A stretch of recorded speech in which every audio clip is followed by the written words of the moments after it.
শুভ সন্ধ্যা সম্মানিত দর্শক শ্রোতা, আমি রেহনুজ্জামান আপনাদের সকলকে স্বাগত জানাচ্ছি আজকের আয়োজনে। আপনি দেখছেন Bangladesh youth volunteer presents what we think. What we থিংকে আমরা সাধারণত তরুণদের সমস্যা ও সম্ভাবনার কথাগুলো নিয়ে আলোচনা করি। এটি মূলত একটি ওপেন ডিসকাশন প্ল্যাটফর্ম এবং আজকে এই প্ল্যাটফর্মে আমরা আলোচনা করব যে টাইটেলে সেটি হচ্ছে ইনসিকিউরিটি ডিউরিং লকডাউন। অর্থাৎ আমাদের এই লকডাউন সিচুয়েশনে আমরা কি ইনসিকিউরিটিস ফিল করছি সেগুলো নিয়ে মূলত আজকে আমরা কথা বলব।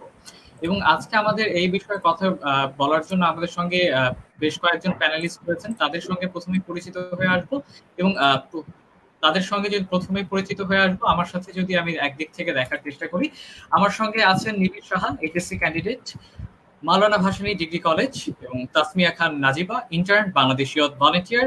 আমার সাথে আছেন Umme Kulsum Popy, co-founder and CMO BD assistant, এবং আরো আছেন Ratul Chowdhury, founder and CEO of চিত্রই।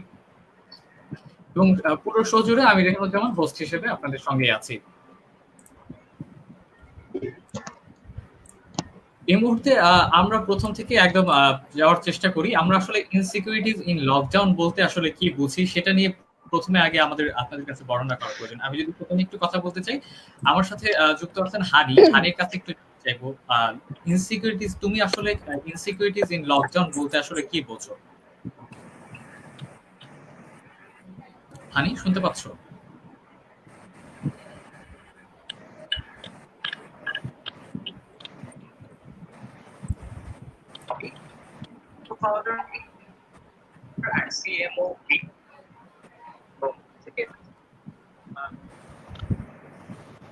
আমি কি আমাকে শুনতে পাচ্ছ?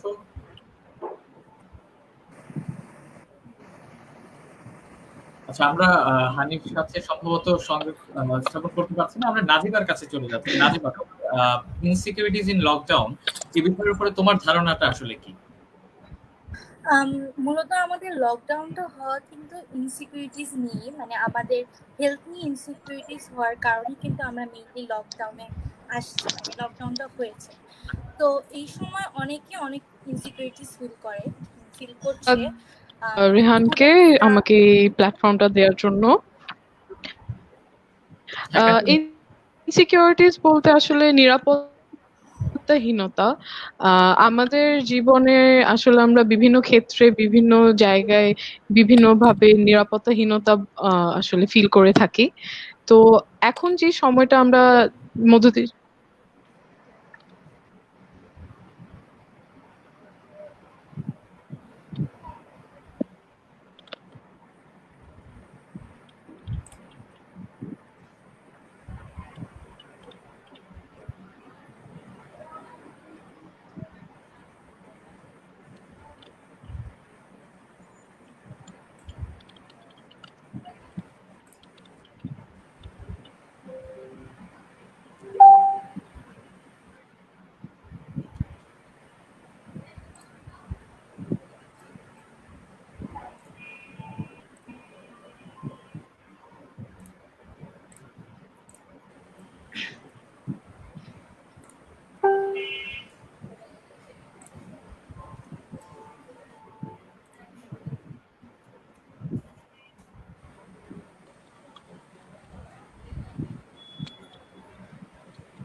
আমরা বোধহয় হানির সঙ্গে সংযোগ স্থাপন করতে পারছি না। আমরা সরাসরি চলে যাচ্ছি নাজিবার কাছে। নাজিবা, তুমি তারপর থেকে কন্টিনিউ করো।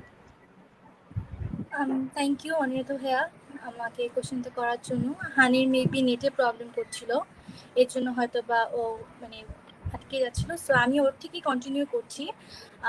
আমরা যে মেইনলি লকডাউনটার ব্যাপারে লকডাউনের সময় যে ইনসিকিউরিটিসগুলো আমাদের, তো আমাদের লকডাউনটা কিন্তু বেসিক্যালি ইনসিকিউরিটিজের কারণে, আমাদের হেলথ নিয়ে ইনসিকিউরিটিজের কারণে কিন্তু মেইনলি লকডাউনটা হয়েছে। এই সময় আমরা অনেকে অনেক ধরনের ইনসিকিউরিটিস ফেস করছি। অ্যাজ এ স্টুডেন্ট আমি এক ধরনের ইনসিকিউরিটিস ফেস করছি, একজন জব হোল্ডার সে এক ধরনের ইনসিকিউরিটিস ফিল করছে, তারপরে একজন ফার্মার বা একজন মিডল ক্লাস ফ্যামিলির ফাদার সে অনেক ইনসিকিউরিটিস ফিল করছে, একজন এন্টারপ্রেনার সে অনেক ইনসিকিউরিটিস ফিল করছে। বিভিন্ন সেক্টরে বিভিন্ন মানুষের বিভিন্ন ধরনের ইনসিকিউরিটিস তারা ফিল করছে লকডাউনের মধ্যে। তো এই লকডাউনের মধ্যে যে ইনসিকিউরিটিসগুলো নিয়ে আমরা কিভাবে ডিল করব, কি ধরনের ইনসিকিউরিটিস ইউথরা, যেটা আমাদের একটা ইউথ শো, ইউথ প্ল্যাটফর্ম, তো আমরা ইউথদের যে ধরনের ইনসিকিউরিটিসগুলো ফেস করছে ওই ধরনের ইনসিকিউরিটিসগুলো নিয়ে আজকে আমরা কথা বলবো।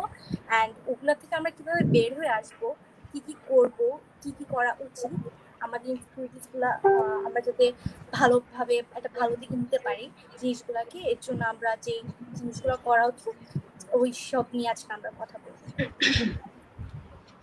আচ্ছা, রাতুল ভাইয়ের কাছে যদি একটু যেতে চাই যে ইনসিকিউরিটিজ নিয়ে যেহেতু কথা হচ্ছে, এখন তো সবচেয়ে বড় ইনসিকিউরিটিজ যদি আমি ধরে নিই, যারা চাকরি ক্ষেত্রে ছিলেন তাদের বোধহয় সবচেয়ে বেশি তারা বোধহয় এটার শিকার হচ্ছে। অনেকেই তো চাকরি হারাচ্ছেন বা অনেকেরই তো এমনটা হচ্ছে যে বেতন অর্ধেক করে দেওয়া হয়েছে। এ বিষয়ে আপনার মতামত আসলে কি? ধন্যবাদ রেহান। প্রথমত যে কিছুটা সময় আমাদের জীবনে চলে আসে, যে সময়টা তো আসলে আমাদের কন্ট্রোলের বাইরে সবকিছু থাকে। হয়তোবা আমরা যেভাবে আহ মানে আমাদের জীবন যেভাবে অভ্যস্ত ছিলাম সেই জীবন থেকে আমাদেরকে বের হয়ে আসতে হয়। ঠিক এই মুহূর্তে বোধহয় আমরা ওরকম একটা সময় পাচ্ছি, কিন্তু যে বিষয়টা চাকরিজীবীদের যে একটা বিষয়, আসলে এখন এমন একটা সময়, যে সময়টাতে আসলে যে মানুষটা আমাকে স্যালারি দিত বা আমি জব করতাম তার ইনকামটা বন্ধ, বা আমি যে এখান থেকে আর্ন করতাম সেই আর্নিং যে প্রতিষ্ঠানটা ছিল সেই প্রতিষ্ঠানটা বন্ধ, মানে প্রতিষ্ঠানের যে ইনকাম সেটা বন্ধ। এক্সেপ্ট সরকারি যে প্রতিষ্ঠানগুলো রয়েছে, বেশিরভাগ বেসরকারি যে সমস্ত চাকরিজীবী রয়েছে তাদের অবস্থাটা খুব বেশি খারাপ। তবে আমার কাছে যেটা মনে হয়, প্রচন্ড আশাবাদী একজন মানুষ, আহ এই সিচুয়েশনটা যেহেতু আমি কিছু করার নাই, আমরা আসলে বোধহয় নতুন নতুন ঠিক কি ধরনের সুযোগ তৈরি হচ্ছে সেই সুযোগগুলোকে গ্রহণ করা।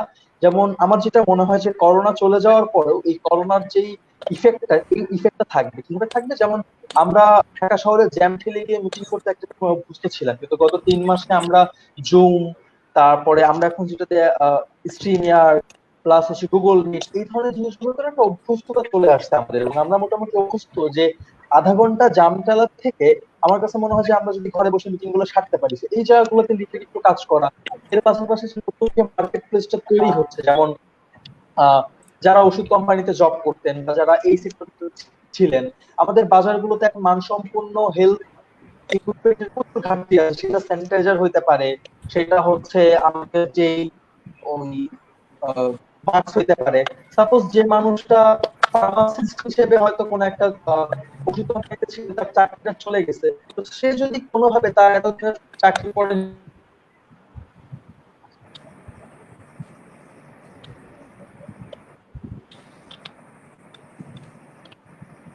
অসুবিধাগুলো থাকবে, সেগুলোকে পাশ কাটিয়ে আসলে কতটুকু সম্ভাবনা আমরা খুঁজে নিতে পারি।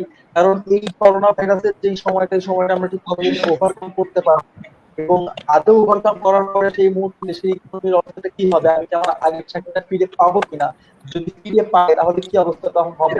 এরপরে থেকে বোধহয় এই সময়টাকে কাজে লাগিয়ে নিজেকে তথাকথিত নিউ নর্মালের জন্য তৈরি করা হচ্ছে বেশি সম্ভবত বলে মনে করি। এবং আমি মনে করি যে এই কাজটা সরকার করা হবে, তাহলে হচ্ছে এই পোস্ট করোনা যে ইকোনমিক যে একটা সেটা খুব দ্রুত ছাপিয়ে যেতে পারবে।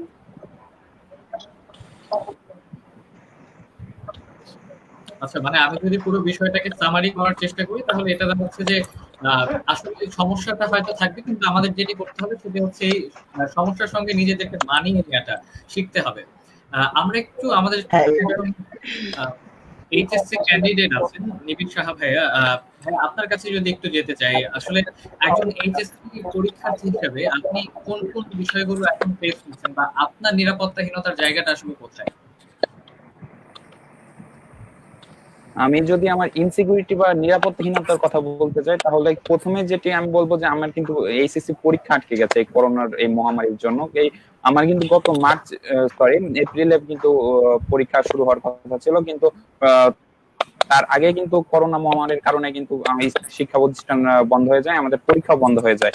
তো তারপর থেকে কিন্তু এখন প্রায় 3-4 মাস অতিবাহিত হয়ে যাওয়ার পরেও কিন্তু আমাদের কোনো পরীক্ষার কবে হবে সেটা কিন্তু আমরা জানি না। আমরা প্রায় দেশে প্রায় 13 লক্ষ পরীক্ষার্থী আছে, এইচএসসি পরীক্ষার্থী, যারা এবার এইচএসসি পরীক্ষা দিবে। তারা কিন্তু এখন অনেকটাই অনিশ্চয়তার মধ্য দিয়ে যাচ্ছে যে কবে তাদের পরীক্ষা হবে, এই বছর আদৌ হবে কিনা। যে শিক্ষামন্ত্রী কিংবা প্রধানমন্ত্রী যেটি বলেছেন যে সেপ্টেম্বরে আমাদের পরীক্ষা হবে, আবার সে শিক্ষামন্ত্রীও কিন্তু সেই কথাই বলেছেন। কিন্তু আমরা কিন্তু একটা নিরাপত্তাহীনতার মধ্যে আছি যে আমাদের পরীক্ষাটা ঠিক কবে হবে। বাংলাদেশে এখন যে পরিমাণে আক্রান্ত হচ্ছে কিংবা প্রতিদিন যে মারা যাচ্ছে, আমাদের পরীক্ষাটি আদৌ সেপ্টেম্বর হবে কিনা আমরা কিন্তু সেই বিষয়টি নিয়ে খুব মানে আর কি নিরাপত্তাহীনতার মধ্যে আছে। আর দেখা যাচ্ছে যে আমরা যেটি সবসময় যে আমাদের প্রিপারেশনের যে ব্যাপারটা আছে, আমরা কিন্তু এই এইচএসসি-টাকে যদি আমরা একটা আমাদের জীবনটাকে যদি একটা মই ধরি, তাহলে কিন্তু এসএসসি প্রথম একটা ধাপ, তার পরের ধাপই কিন্তু আমাদের এইচএসসি। আমরা কিন্তু 2 বছর পড়াশোনা করেছি এইচএসসি পরীক্ষার জন্য।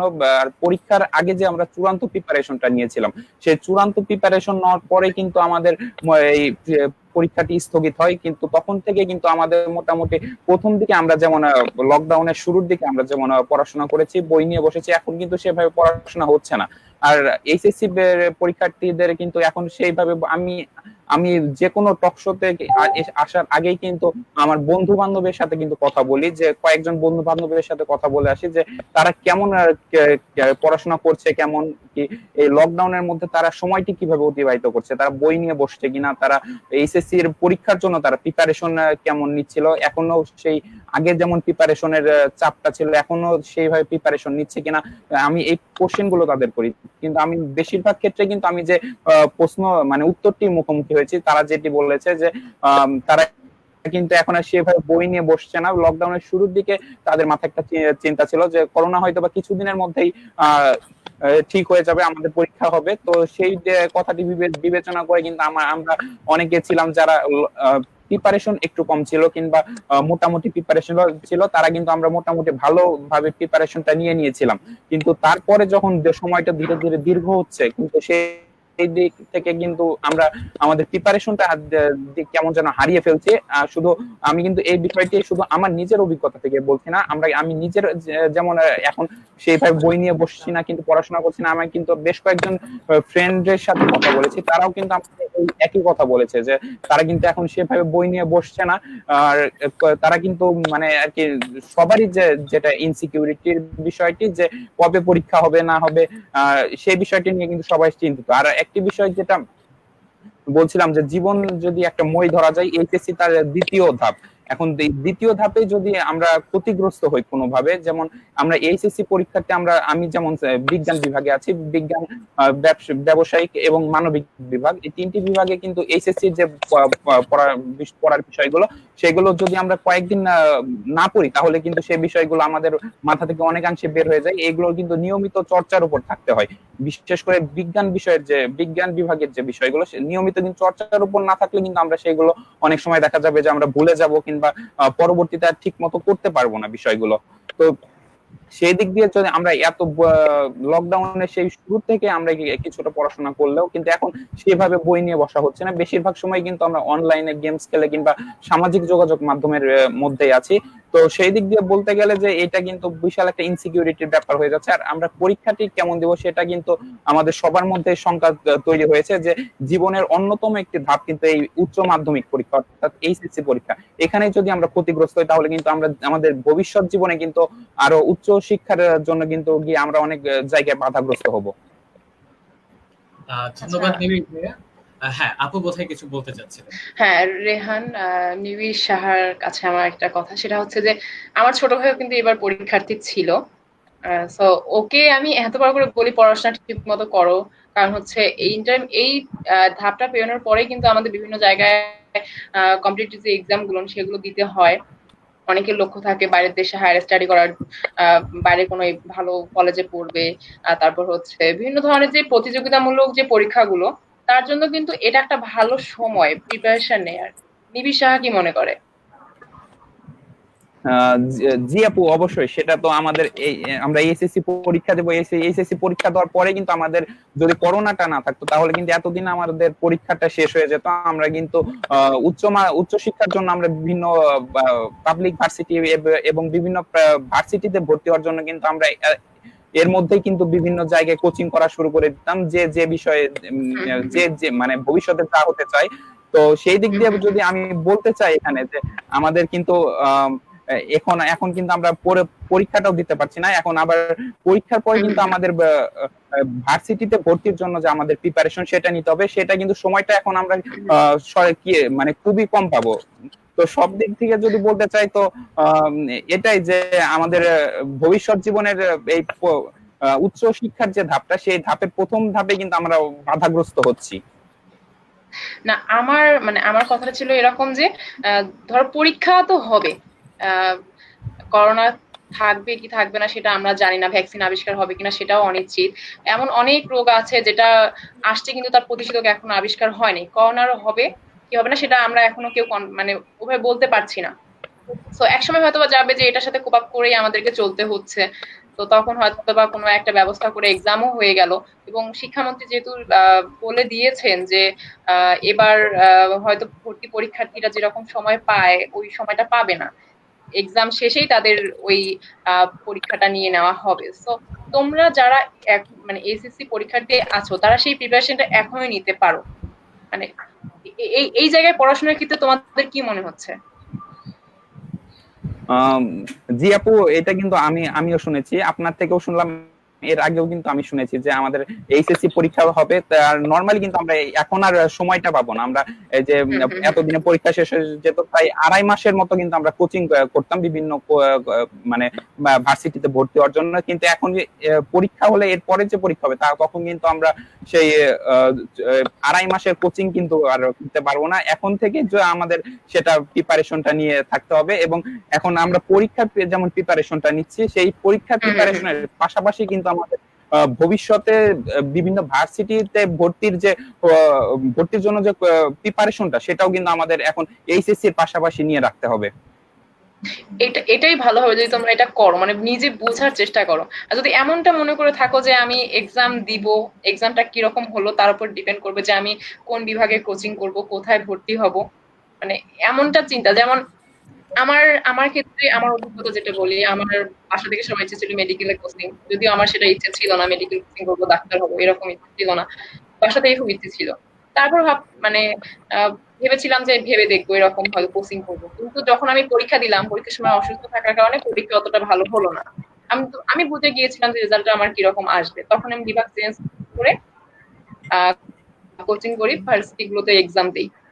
তো তোমাদের কি ধারণা, তোমাদেরও কি এরকম যে পরীক্ষা দিব তারপর ডিপেন্ড করবে যে আমরা কিসের প্রিপারেশন নিব, নাকি এরকমটাও হতে পারে যে এখন অনেক বেশি সময় পাচ্ছ, বইগুলো যেহেতু তোমাদের তো ওই বইগুলোর উপরেই পরীক্ষা হবে, ফিজিক্স কেমিস্ট্রি বায়োলজি যেগুলো তোমার পড়ছো ওগুলোর উপরেই পরীক্ষা হবে, ওগুলোর ভিত্তিতেই তোমাদের এক্সাম গুলো দিতে হবে। হ্যাঁ, তো তো এগুলো প্র্যাকটিস করতে পারো, পাশাপাশি তোমাদের যে বিভাগ শ্রেণীতে যে সাবজেক্ট গুলো থাকে ওগুলো প্র্যাকটিস করতে পারো। তো তোমাদের কোনটা মনে হচ্ছে যে পরীক্ষার পরে আমি সিদ্ধান্ত নিব, এইটা দ্বিধাদ্বন্দ্বে পড়তেছো নাকি পড়তে ইচ্ছে করছে না, কি ফিল হচ্ছে? কারণ আমিও কনফিউজ, আমার ছোট ভাইকে আমি পড়াশোনাতে বসাতে পারছি না, ওই সারাক্ষণ গেম নিয়ে ব্যস্ত, গ্রুপ করে গেম খেলে সারাদিন। এটাই আসলে আপু, এইখানে যদি আমি বলতে চাই তো যে এইচএসসি পরীক্ষার পর আমি ভবিষ্যৎ জীবনে কি হব কিংবা কোনটা নিয়ে আমার পড়ার ইচ্ছা সেটা যদি আমি সিলেক্ট করতে চাই তাহলে হয়তো বা সেটা একটু ভুল সিদ্ধান্ত নেওয়া হবে। কারণ আমার এই এসএসসি পাস করার পর যখন আমি কলেজে ভর্তি হব তখন থেকে কিন্তু আমার লক্ষ্যটা ঠিক করে নেওয়া উচিত যে আমি ভবিষ্যতে কি হব, আমার সেইটা বিবেচনা করে কিন্তু আমার পড়তে হবে। যেমন আমি যদি আমার নিজের কথা বলি, আমি নিজেও এখানে একটু ভুল করেছিলাম। আমি এইচএসসি তে আমি যখন ভর্তি হই তখন আমি সায়েন্স নিয়ে এখনো পড়ছি। তো আমার কিন্তু ভবিষ্যৎ জীবনের পরিকল্পনা আমি সাংবাদিকতা বিষয়ে পড়বো। আমি এখনো একজন গণমাধ্যম কর্মী। তো সাংবাদিকতা নিয়ে আমার পড়ার ইচ্ছা, কিন্তু সাংবাদিকতা নিয়ে পড়ার সময় কিন্তু কি বলে আর্টস নিয়ে পড়লে ভালো হয়, সেই বিষয়টি কিন্তু আমি প্রথমে একটু দেরি করে সিদ্ধান্ত নিয়ে ফেলেছিলাম। সেটা আমার জন্য একটা ভুল ছিল, যে আমি দেরি করে সিদ্ধান্ত নিয়েছিলাম। এই তো কেউ জায়গাটাতে যদি নিতে চায়, এখন আমাদেরকে কেউ যদি এই সিদ্ধান্তটা নিতে চায়, কিছু বলতে যাচ্ছিলেন। নিবিড়, এই জায়গাটাতে আমি আপনাকে একটু সংশোধন করে দিই। সেটা হচ্ছে যে আপনি যদি জার্নালিজম নিয়ে পড়তে চান, আপনাকে যে আর্টস ব্যাকগ্রাউন্ড থেকে আসতে হয় বিষয়টি আসলে এরকম নয়। আপনার বাংলাদেশে যতগুলো পাবলিক বিশ্ববিদ্যালয় রয়েছে সেখানে সবগুলো বিশ্ববিদ্যালয়ে শুধুমাত্র বিভাগ পরিবর্তন করার জন্য একটি বিভাগ থাকে, জি যেটা জি। ঢাকা ইউনিভার্সিটিতে আমার বিশ্ববিদ্যালয়ের ক্রয় ইউনিট। তো আপনার কাছে কিন্তু এই সুযোগটি আছে, এবং এর বাইরেও যদি আপনি আসলেই প্যাশনেট হন এবং আপনি যদি সেই গোলটি খুঁজে পান যে আপনি আসলে ফটোগ্রাফার বা একজন মিডিয়া কর্মী হিসেবে, জার্নালিস্ট জার্নালিস্ট হতে হিসেবে চায়। ভালো করবেন, তো সেই ক্ষেত্রে আপনি কিন্তু আসলে প্রাইভেট বিশ্ববিদ্যালয়গুলোতে পড়ার খুব ভালো সুযোগ থাকছে। এবং গত 2-3 বছরে আমাদের সাথে ফরেন কান্ট্রিগুলোর স্টুডেন্ট এক্সচেঞ্জের খুব ভালো একটা পলিসি চলতেছে। বিশেষ করে ইন্ডিয়াতে আইআইসিআর চলতেছে, প্লাস হচ্ছে এই ধরনের আরো কিছু প্রজেক্ট আছে। আপনাকে যে আহ, আপনার জায়গাটাকে সন্তুষ্ট করে তুলতে হবে, আর্টস চলে আসতে হবে বিষয়টা কিন্তু এরকম না। জি ভাই, সেটা তো অবশ্যই যে আমি বিজ্ঞান বিভাগ থেকেও কিন্তু আমি সাংবাদিকতা নিয়ে পড়তে চাচ্ছি। আহ, আমি এখানে আর কি একটু আমার ভুল হয়েছে যে আম, বিজ্ঞান বিভাগ থেকে কিন্তু সাংবাদিকতা নিয়ে যখন আমি পড়বো, তো বিজ্ঞান বিভাগ থেকে নর্মালি যে ফিজিক্স, কেমিস্ট্রি, বায়োলজি, যে বিজ্ঞানের যে বিষয়গুলো, এই বিষয়গুলো কিন্তু যে যারা ভবিষ্যতে ডাক্তার কিংবা ইঞ্জিনিয়ার হতে চায় তাদের জন্য বেশি প্রাধান্য দিতে হবে বলে আমি মনে করি। এখন আমি সাংবাদিকতাই পড়তে চাচ্ছি, এর জন্য যে প্রাধান্য দিব না এমনটা কিন্তু না, আমাকে আর্টসে পড়তে হবে এমনটাই কিন্তু না বলে আমি মনে করি। তবে যারা, কিন্তু এটা আমাদের মতো যারা সায়েন্সের বিষয়গুলোতে ভবিষ্যৎ জীবন চিন্তা না করে অন্য কোনো দিকে আমরা যেতে চাই, তাদের জন্য এটা একটু চাপের হয়ে যায় উচ্চ মাধ্যমিকে বিজ্ঞান বিষয়টা। আচ্ছা, নিবিড় ভাইয়া, তুমি এবং আমি একই প্ল্যাটফর্মে কাজ করছি এবং আমাদের যে ইনস্ট্রাকশন দেওয়া হচ্ছে সেটা হচ্ছে যে ঘরে থেকে নিউজ করার জন্য। এই বিষয়টাকে কিভাবে আসলে দেখছো এই সময়টাতে?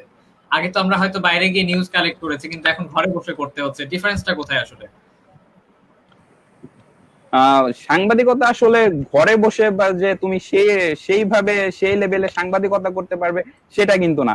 ঘরে বসে আমি কি করছি, লেখালেখি কিংবা আহ, সাধারণ কিছু বিষয় আমরা ঘরে বসে করতে পারি, কিংবা বাইরে আমাদের নেটওয়ার্ক থাকলে, আমাদের চেনা জানা থাকলে তাদের থেকে কিন্তু আমরা নিউজ নিয়ে সেটা নিউজটা করতে পারি। তো সাংবাদিকতা প্রধানত যে বিষয় দিকটি আমি মনে করি যে এটা ঘরে থেকে সাংবাদিকতাটা আসলে করা যায় না। এর সাংবাদিকতা করতে হলে অবশ্যই বাইরে যেতে হবে, কিন্তু করোনার এই সময়টাতে কিন্তু আমাদের বাইরে যাওয়াটা একটু কঠিন হয়ে গেছে। কারণ আমাদের সবারই পরিবার আছে, পরিবারে কিন্তু আহ করোনায় আক্রান্ত হওয়ার যে একটা সংখ্যাটি রয়েছে সেটা আমার থেকেও হতে পারে। আমি বাইরে যাব, সেটা কিন্তু আমার থেকেও আমার পরিবারের সকল সদস্য কিন্তু করোনা আক্রান্ত হতে পারে। সেই দিকটি বিবেচনা করে কিন্তু আমাদের যে মিডিয়া, সেখানে কিন্তু আমাদের বলা হয়েছে ঘরে থাকতে, ঘরে থেকে নিউজ সংগ্রহ করতে। এখন একটু আমি পপি আপুর কাছে যাব একটা দীর্ঘ প্রশ্ন নিয়ে। সেটা হচ্ছে আমরা আমাদের নিবিড় ভাইয়ের কাছ থেকে যে কথাটা এসছে সেটা হচ্ছে যে সবাই ভেবেছিল আসলে প্রথম দিকে যে হয়তো অল্প কিছু দিনের মধ্যে পরিস্থিতিটা থেকে আমরা সারিয়ে উঠবো, কিন্তু আসলে কিন্তু তা হয়নি। এবং এই দীর্ঘ সময়টাতে কিন্তু আমাদের যেটা হয়েছে যে সবার কনফিডেন্স লেভেলটা কিন্তু নেমে গেছে। এই বিষয়টাকে আসলে আপনি কিভাবে দেখছেন আপনার জায়গা থেকে?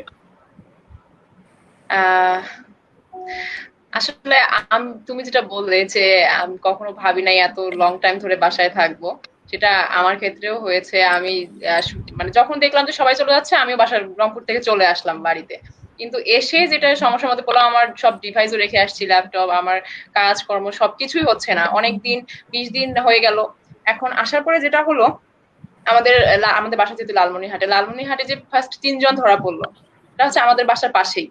এবং এমন একটা পরিস্থিতি সৃষ্টি হলো যে রাস্তায় উঠতে দিচ্ছে না, পুরো লকডাউন। এখন বাড়িতে প্রায় 20 দিন 25 দিনের মতো বন্দি। আর আমি যেহেতু রংপুরে থাকতাম, আমার একটা উদ্যোগ আছে, সারাক্ষণ কাজ নিয়ে ব্যস্ত থাকতাম। বাসায় এসে আমি ডিভাইস সব রেখে আসছি, কাজ থেকে একদম পুরো বিচ্ছিন্ন। কিছুই ভালো লাগছিল না, মানে পুরা কি বলবো, মানসিক অবস্থা খুবই বিপর্যস্ত। কারণ ওইদিকে আমার কোফাউন্ডাররা একাই সব কাজ সামলাচ্ছে, সেদিকে সেখান থেকে আমি কিছুই কেউ করতে পারছি না। তো তারপরে যেটা হলো, গিয়ে আমি নিয়ে আসলাম মানে একটা সময় পরে। গাড়ি রিজার্ভ করে নিয়ে গেলাম, গিয়ে চলে আসলাম। তো এই ক্ষেত্রে পুরো কনফিডেন্স লেভেলটা মানে মেন্টাল হেলথটা বলবো আর কি, কারণ কনফিডেন্সটা টোটালি ডিপেন্ড করতেছে মেন্টাল হেলথের ওপর। আর এই সময় যেটা হয়, আমরা যদি আমি ওয়ার্কিং সেক্টরের সাথে অ্যাড করে দেই, যেমন যেই মানুষগুলো আর কি অফিস করতো, তারা রেগুলার গিয়ে দেখা যায় অফিসের একটা এনভায়রনমেন্ট থাকে, ওখানে কাজ করে। তো তাদের ওখানে একটা হ্যাবিট হয়ে গেছে সবাই মিলে কেয়ারিং এর মাধ্যমে কাজগুলো করা, আলাদা একটা পরিবেশ, সেইখানে কাজ করা। এবং বাসায় এসে যখন আমি কাজ করি, সেইখানে কিন্তু আমার মেন্টাল সেটআপটা সেভাবে কাজ করে না, কাজগুলো যে সেভাবে করবো এবং নতুন কিছু চিন্তা ভাবনা করে সবার সাথে ডিসকাশন করে ওইভাবে কাজ করা হয় না। তো এইখানে একটা বেরিয়ার কাজ করে, যেটা আমি ফিল করেছি আমার ব্যক্তিগত লাইফ থেকে। এবং অন্যান্য অনেক এক্সপিরিয়েন্স শুনছি আমার কো-ফাউন্ডাররাও, যেমন এখানে একটা ভয় কাজ করছে সবার মধ্যে, এই কোভিড-19 যেটা হচ্ছে আর কি, মানসিক ভাবে বিপর্যস্ত অনেকেই। আমার কো-ফাউন্ডার যেমন এমন হয়েছে যে শুধু সর্দি হালকা কাশি, তখন ভাইয়া যেটা করছে সাথে সাথে উনি চলে গেছেন যে না আমাকে আলাদা থাকতে হবে, আমাকে আইসোলেশনে যেতে হবে। তো আলহামদুলিল্লাহ ওনার কিছু হয়নি। কিন্তু এই যে একটা মানসিক ভাবে প্রেসার ক্রিয়েট হচ্ছে যে না আমার হতে পারে, আমার মাধ্যমে আমার ফ্যামিলি মেম্বারদের হতে পারে। আমরা যারা বাইরে মোটামুটি কাজ করছি কোনো উদ্যোগ নিয়ে, তারা মানে ইয়াংরাই কাজ করছে, কিন্তু আমরা যখন কাজ করছি, এখন আমরা কাজ করছি ঠিকই, কিন্তু কাজ করতাম ঠিকই আগে, কিন্তু এখন যখন আমরা বাইরে গিয়ে কাজ করতে যাব, তখন আমাদের ফ্যামিলি মেম্বারদের কথা মাথায় আসে। বাবা মা আছে, অনেকের বাবা মার কি বলবো ডায়াবেটিস আছে, বিভিন্ন ধরনের সমস্যা আছে, হৃদরোগ, যেমন আমার মায়ের আছে। তো আমি আমার কো-ফাউন্ডাররা রিস্ক নিয়ে বাইরে কাজ করলো, আমার ক্ষেত্রে সেটা মানে হয়ে উঠছে না। যদিও আমি চাচ্ছি যে আমি বাইরে গিয়ে কাজ করবো, কারণ ঘরে থেকে আমি সেভাবে কাজ করতে পারছি না। বাইরে গিয়ে কাজ করলে আমি আরো অনেক ভালোভাবে কাজ করতে পারবো। আমি অনেক কাজই করতে পারছি না অনলাইনে যতটুকু কাজ করা সম্ভব, কারণ আমি যখনই বাইরে যাব, আমার থেকে আমার ফ্যামিলি মেম্বারদের রিস্কটা অনেক বেশি হয়ে যায়। কারণ তারা তারা বিভিন্ন ধরনের রোগ তাদের শরীরের মধ্যে বিদ্যমান। তো এই জায়গাটা মেন্টাল প্রেসার মানে মেন্টালি খুবই প্রেসার ক্রিয়েট করছে। আমার মনে হয় তারপর আরো বিভিন্ন সেক্টরের কথাগুলো বললো, নিবিড়ের সাথে কথা হলো এডুকেশন, শিক্ষা নিয়ে।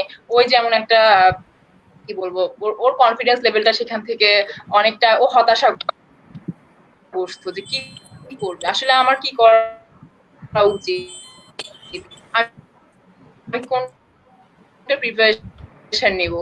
এই ক্ষেত্রে যেমন ওর কনফিডেন্স লেভেলটা লো হয়ে গেছে কাজের ক্ষেত্রে। তবে বিভিন্ন ক্ষেত্রে আবার এই কোভিড-19টা আমাদের জন্য আমরা অনেক কিছু জানতে পেরেছি। যেমন হচ্ছে আমাদের হাই কনফিডেন্স ছিল যে আমাদের দেশে অনেক অনেক ডাক্তার, কারণ প্রতি বছর তো সবাই শিক্ষা যখনই ভর্তি পরীক্ষা হবে ডাক্তার হবো, ইঞ্জিনিয়ার হবো, স্বাস্থ্য খাতটাও খুবই উন্নত, কিন্তু করোনা আসার পরে দেখা গেল যে আমরা সেই ক্ষেত্রে খুবই হিমশিম খাচ্ছি। তো সেই ক্ষেত্রে দেখতে পেলাম যে আমাদের মানে ওই ইয়েটা আরো আমাদের বাড়ানো দরকার। তো মানে এই কনফিডেন্স লেভেলটা যদি আমি ডেসক্রাইব করতে যাই, আসলে বিভিন্ন দিক থেকে ডেসক্রাইব করতে গেলে দেখা যায় অনেকগুলো ইস্যু চলে আসে। তো এতটুকুই। একজন রাতুল ভাইয়ের কি মনে হচ্ছে এখানে? রাতুল ভাইয়ের কাছে আমরা একটু যাই। রাতুল ভাইয়ের মন্তব্যটা আসলে কি এই বিষয়ে? মানে আমার কাছে যেটা মনে হয় যে প্রত্যেকটা সমস্যা, হ্যাঁ, এই কনফিডেন্স নিয়ে এই সময় প্রথমত হচ্ছে যে আমার কাছে যেটা মনে হচ্ছে, আমি প্রথম থেকে খুব মানে ঘাবড়ে গেছিলাম বলতে কি একটা সিচুয়েশন, কারণ আমি খুব আড্ডাবাজ একটা মানুষ। আমার জীবনের একটা বড় অংশ জুড়ে আমার বন্ধু বান্ধব, আমার আড্ডা, এই জিনিসগুলো থেকে আমি আসলে খুব বেশি বিমর্ষ হয়ে পড়েছিলাম আসলে কি একটা সিচুয়েশন ভিতরে যাচ্ছে। কিন্তু তারপর ওখানে আসলে নিজেকে গুছিয়ে নিতে হয়েছে, কারণ the show must go on, যে সিচুয়েশনে আসুক। এরপরে আমি খুঁজে বের করতে আরম্ভ করলাম যে কিভাবে করা যায় এবং একটু পজিটিভ ভাইব কিভাবে দেওয়া যায়। মানে প্রতিদিন যখন আমরা এখন তো আমাদের টিমটা আমার ভাষ্য মতে হচ্ছে গিয়ে স্কোর বোর্ডের মতো লাইভ স্কোর বোর্ড হয়ে গেছে। সবাই যখন দেখতে হচ্ছে যে পার ডে কতজন মারা যাচ্ছে, আমি একটু দেখার চেষ্টা করতাম কতজন সুস্থ হচ্ছে, এবং আরো এই জিনিসগুলো পজিটিভ নিউজগুলো শেয়ার করার চেষ্টা করতাম এবং এই জিনিসটা চেষ্টা করতাম। এইভাবেই মোটামুটি কাটছে। কনফিডেন্স লেভেলের ব্যাপারটা কিছু ভয় পাওয়া বা ওই ধরনের কিছু আমার কখনো মনে হয়নি, কারণ আমার কাছে মনে হচ্ছে যে মৃত্যু তো অনিবার্য, তো উপেক্ষা করার কিছু নাই। তো মৃত্যুটা ততখানি মানে মৃত্যুটার যে রাস্তাটা, সেই রাস্তাটাকে যতখানি অনুকরণীয় করা যেতে পারে, যতখানি সুসংহত করা যেতে পারে, যতখানি আহ কাজের একটা ছাপ রেখে যাওয়া যেতে পারে, সেই চেষ্টাটাই করছি। আমার কোথায় ল্যাকিংস ছিল সেই জায়গাগুলোতে কাজ করা। আচ্ছা, রাতুল ভাইয়ের কাছে আরেকটু যেতে চাইবো আর কি। একজন আমাদের কাছে একটা কমেন্ট করেছিলেন, সেটি হচ্ছে যদি সেটাকে সামারি করার চেষ্টা করি, উনি আসলে আইটি উনি আসলে আইটি সেক্টরটা নিয়ে কথা বলছিলেন, যে আমরা আসলে আপনি কি কথাটি বলেছিলেন যে আমরা ঘরে থেকে হয়তো কাজ করছি, এবং যেটা হচ্ছে জ্যাম ছেলে কোনো জায়গায় কাজ করতে যাওয়ার চেয়ে অনেক বেশি ভালো। সেই জায়গাটা থেকে উনি বলছেন যে আসলে এই আইটি সেক্টরের সিকিউরিটিটা কে মেনটেন করবে বা কিভাবে মেনটেন করা যেতে পারে। আইটি সেক্টরের যে সিকিউরিটি মেনটেনটা, এটা তো আসলে বেশ কয়েকটা পর্যায়ের কাজ। প্রথমত জাতীয় পর্যায়ে যে কথা, যারা সরাসরি ভাবে আমাকে নেট দিচ্ছে এবং যে সমস্ত সার্ভারের সাথে আমি যুক্ত, সেই জায়গা থেকে একটা সিকিউরিটি ইস্যুস আছে। এট দ্য সেম টাইম যেই ডিভাইস থেকে আমি কাজ করছি, অর্থাৎ আমার পার্সোনাল যে বিষয়টা, সেইখান থেকে একটা ইস্যুস আছে। তো আমরা কিন্তু এই জিনিসটা আমাদের বোধহয় খুব গুরুত্বপূর্ণ, কারণ আমরা যখন আমাদের এখন ডিজিটাল যুগে 2020-তে আমরা কি করছি, আমাদের পার্সোনাল ছবিগুলো, আমাদের পার্সোনাল ডাটাগুলো, এই জিনিসগুলো কিন্তু আমরা আমাদের ল্যাপটপে, কম্পিউটারে, সোশ্যাল সাইটে, এই জিনিসগুলোতে আমরা হচ্ছে স্টোর করতেছি। তো এই জায়গা থেকে বোধহয় আসলে করোনার থ্রুতে এই জিনিসটা আমাদেরকে মানে যেটা আগে ভাবা দরকার ছিল, সেটা হয়তো এই করোনার বাস্তবতাতে আমরা ভাবতেছি। এবং লটস মানে একদম অনেক কোর্স ফ্রি করে দেওয়া হয়েছে বিভিন্ন জায়গাতে। আমি চাইলে অনেক কিছু শিখতে পারতেছি, যে আসলে কিভাবে আমাদের এই সাইবার সিকিউরিটি সিস্টেমটা কাজ করতেছে। কোর্সেরাতে যদি আপনি দেখেন, ওরা কোর্স ফ্রি করে দিয়েছে, আপনি কোর্স পাবেন। কিন্তু গুগলে যদি আর্টিকেল গুলো পড়ার চেষ্টা করেন, এখন আপনার কাছে যথেষ্ট সময় আছে জিনিসগুলো শেখার জন্য। এই জিনিসগুলোটা আমার কাছে যেটা মনে হয়, যে জায়গায় গ্যাপ ছিল, এই গুগলের যুগে প্রত্যেক জিনিস প্রত্যেকের জানা সম্ভব, যদি সেটা জানার ইচ্ছেটা থাকে। এবং সেই একই সাথে ইচ্ছের সাথে সাথে সময়ের একটা ব্যাপার ছিল, যেটা বোধহয় এই লকডাউন সিচুয়েশনটা আমাদেরকে অনেকখানি কথা দিয়েছে। তো এই জিনিসগুলো শেখার সুযোগ আছে এবং শেখাটা খুব জরুরি। আচ্ছা, ধন্যবাদ রাতুল ভাইয়া। আমাদের কাছে নাজিবা আছে, নাজিবার কাছে যদি একটু যেতে চাই। তুমি রিসেন্টলি এসএসসি পরীক্ষা দিয়েছো, এবং এসএসসি পরীক্ষা দেওয়ার পর সবারই একটা প্রত্যাশা থাকে ভালো কোনো কলেজে ভর্তি হওয়ার। তোমার জায়গা থেকে তো এখন সেটা সম্ভব হয়ে উঠছে না। তুমি আসলে এই বিষয়টাকে কিভাবে দেখছো, এবং কিভাবে আসলে ট্যাকেল দেওয়ার চেষ্টা করছো? আচ্ছা, থ্যাংক ইউ অনুরোধ ভাইয়া কোশ্চেনটার জন্য। আমি এবার এসএসসি দিলাম। এবার এসএসসি দেওয়ার পরে সবাই রেজাল্ট পাওয়ার পর একটা ইচ্ছা থাকে যে ভালো কোনো কলেজে যাব। হ্যাঁ, কলেজে ফার্স্ট ইয়ারটা খুব মজা হয়। অনেকের কাছ থেকে শুনেছি যে ফার্স্ট ইয়ারে অনেক কিছু হয়, অনেক মজা হয়, ফার্স্ট ইয়ারটা খুব আনন্দের। বাট আমার খুব ইচ্ছে ছিল যে ফার্স্ট ইয়ারটা কেমন হবে, কিভাবে যাবে, ভালো একটা কলেজে ভর্তি হব। রেজাল্টও আলহামদুলিল্লাহ ভালো আসছে। তো ওটার পরে খুব ইচ্ছা ছিল আদমজিতে ভর্তি হওয়ার, যে আদমজিতে যাব। আদমজিতে যাওয়ার যে মার্কসটা দরকার ওটাও এসেছে। তো এবার যদি আদমজিতে ভর্তি হতাম, এখন যদি সবকিছু স্বাভাবিক থাকতো, হয়তো বা আমি পড়তাম কলেজে, আদমজিতে এখন যেতাম। তো এই যে এই জিনিসগুলা, কলেজের ফার্স্ট ইয়ারে যাওয়াটা, তো কলেজটা স্টার্ট হওয়া, কলেজের 2 ইয়ার কিন্তু খুবই ইম্পর্টেন্ট। কারণ একটা পাবলিক ভার্সিটিতে যেতে হলে একটা ভালো 2টা বছর কলেজে ভালো মতন পড়তে হয়। তো ওই 2টা বছরের যে স্টার্টিং এর যে একটা কলেজের ফার্স্ট ইয়ার থেকে যে স্পিড একটা যেভাবে যায় কলেজ, যেভাবে পড়ার গতিটা, 2টা ইয়ারে খুব সিলেবাস কিন্তু অনেক বেশি, বাট টাইম অনেক কম। তো ওই 2 ইয়ারের মধ্যে কমপ্লিট করা, তো ওই টাইমের দিকে গিয়ে পরে দিয়ে প্রবলেম হবে, যেটা আমি চিন্তা করছি যে এখন হয়তো বা কলেজ স্টার্ট হচ্ছে না, এটাতে হয়তো বা এখন হ্যাঁ আমাদের এসএসসি ভ্যাকেশন তো একটু বেশি আমরা কাটাতে পারছি, আরো 2-3 মাস ছুটি যাচ্ছে, বাট এটা কিন্তু আমাদের আলটিমেট সাফার। কারণ তখন কিন্তু এইচএসসি 2 বছর পরে কিন্তু, হ্যাঁ এখন যারা সেকেন্ড ইয়ারে আছে তাদের জন্য হয়তো বা 1-2 মাস পিছাবে, কিন্তু আমরা যখন 2022 সালে পরীক্ষা দিব, তখন আমাদের জন্য কিন্তু এইচএসসি এক্সাম পিছাবে না। তো সিলেবাসও কিন্তু সেম থাকবে। তো ওই সিলেবাসটা কিন্তু আমাদেরকে কম টাইমের মধ্যে, যখন শুরু হবে ওই টাইমের মধ্যেই কভার আপ করতে হবে। আর এসএসসিতে আমি বলতে আমার খুব একটা এসএসসি নিয়ে প্রবলেম হচ্ছে না, কিন্তু যারা অনেকে স্টুডেন্ট আছে আমি জানি যে রাজুকের মধ্যে পড়তে আসে, কলেজে ফার্স্ট ইয়ার রাজুকে পড়তে যায়, অনেকে গ্রাম থেকে আসে যাদের রেজাল্ট খুবই ভালো, ওরা কিন্তু গ্রাম থেকে এসে সবকিছু পার দিয়ে হোস্টেলে থেকে তারপরে এই কলেজে অ্যাডমিশন নিতে আসে। তাদের জন্য তারা হয়তো বা চিন্তা করে রাখছিল যে হ্যাঁ আমি এইচএসসি রেজাল্টটা ভালো হলে আমি হয়তো বা এই কলেজে অ্যাডমিশন নিব, আমি এভাবে এভাবে প্ল্যান করে এখান ঢাকা থেকে ঢাকায় যাব, আমি ঢাকায় এই হোস্টেলে থাকবো, এইভাবে পড়ালেখা করবো, তাদের জন্য হয়তো অনেক বড় একটা প্রবলেম হয়ে যাচ্ছে। কারণ তারা এখন নিজেরাই ডিসাইড করতে পারছে না, কারণ করোনা কবে যাবে আমরা কেউ জানি না। তারা নিজেই ডিসাইড করতে পারছে না আমি কি আদৌ শিফট করবো, ঢাকায় কলেজে অ্যাডমিশন নিব নাকি কবে খুলবে কলেজ, কবে কি করবো, ওরা কিন্তু বেশি প্রবলেমটা ফেস করছে। আর এইচএসসি ক্যান্ডিডেট যারা, তারা কিন্তু বেশি প্রবলেমটা ফেস করছে, কারণ তাদের ভার্সিটি দেন এইচএসসি এক্সাম আটকে গিয়েছে। পপি আপু যেটা বলছিল যে কেউ পড়ছে না, এখন কেন পড়ছে না, পড়তে বসছে না, এটা আমি একটু বলতে চাই যে আমরা যখন ডেইলি লাইফটা আমাদের যেরকম ছিল করোনার আগে, আমরা কিন্তু সবাই একটা রুটিনের মধ্যে ছিলাম যে হ্যাঁ সকাল 7টা থেকে 2টা পর্যন্ত আমরা স্কুল করব, কলেজ করব, দেন এসে আমরা খাবো, তারপর দিন টিউশন যারা টিউশনি পড়ে বা যারা টিচারের কাছে প্রাইভেট টিচারের কাছে পড়তে যাবো, দেন রাতের বেলা পড়বো, সবাই কিন্তু একটা ডেইলি রুটিনের মধ্যে ছিল, মিনিমাম প্রোডাক্টিভিটি সবার মধ্যেই ছিল।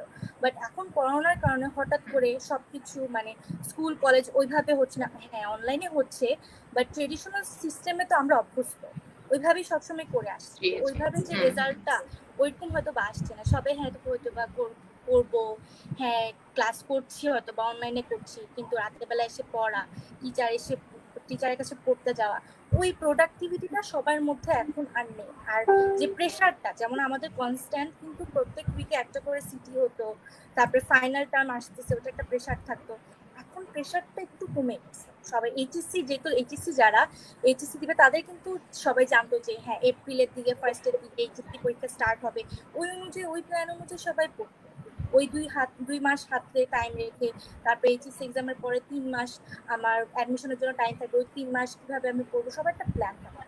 এখন করোনার কারণে প্ল্যানটা সবাই মানে উল্টাপাল্টা হয়ে গেছে, তো উল্টাপাল্টা হওয়ার কারণে কেউ কিছু গুছাতে পারছে না যে আমি কিভাবে কি করব। তো ভাবতেছে যে গুছাতে যেতে পারছি না, আচ্ছা হবে, দেখা যাবে, করবুনি একভাবে, তাতে কি আসে যায়, এখন তো সবাই এরকম ছুটি কাটাতে, সবাই এরকম বাসায় বসে আছে, আমি এরকম কি এখন পড়ে একদম উল্টায় থাকবো। তো সবার প্রেশারটা নাই, তো প্ল্যানটাও নাই, সেলফ কনফিডেন্সটাও কমে গেছে নিজের উপরে। তারপরে হচ্ছে যে মেন্টাল হেলথ যেটা, যে সবাই তো এখন পড়তেছে না, আমি পড়ে কি এমন হবে, তারপরে সবকিছু নিয়ে একটা টেনশন, ইনসিকিউরিটি, এক্সাম কবে হবে কিছু ঠিক নাই, তো এখন না পড়লেও হবে, প্রেশারটা কমে যাওয়ার কারণে সবার কনফিডেন্সটা অনিশ্চয়তার মধ্যে পড়ে গেছে সবকিছু। ইনসিকিউরিটিসটা এর জন্য আসে, এইচএসসি স্টুডেন্টদের ইনসিকিউরিটিসটা অনেকটাই তাদের মানে এই জায়গাগুলোতে কাজ করতেছে, প্রেশার মানে অনেক অনেক ভালো স্টুডেন্ট আছে যারা আগে রেগুলার ওয়াইজে ভালো করতো, বাট এখন যেহেতু প্রেশারটা কমে গেছে, সবারই কিন্তু একটা লেভেলে গিয়ে মানে একটু এই বয়সে তো সবাই একটু মানে হালকা হয়ে যাচ্ছে, হ্যাঁ ঠিক আছে এখন সবাই পড়তেছে না, আমি একটু বাদ দিই, তো এটা সবার ক্ষেত্রেই হয়।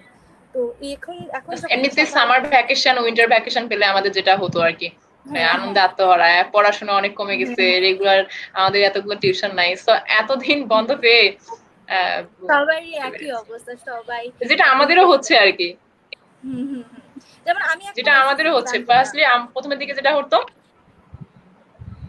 হ্যাঁ ববে আপু কিছু একটা বলছিলেন।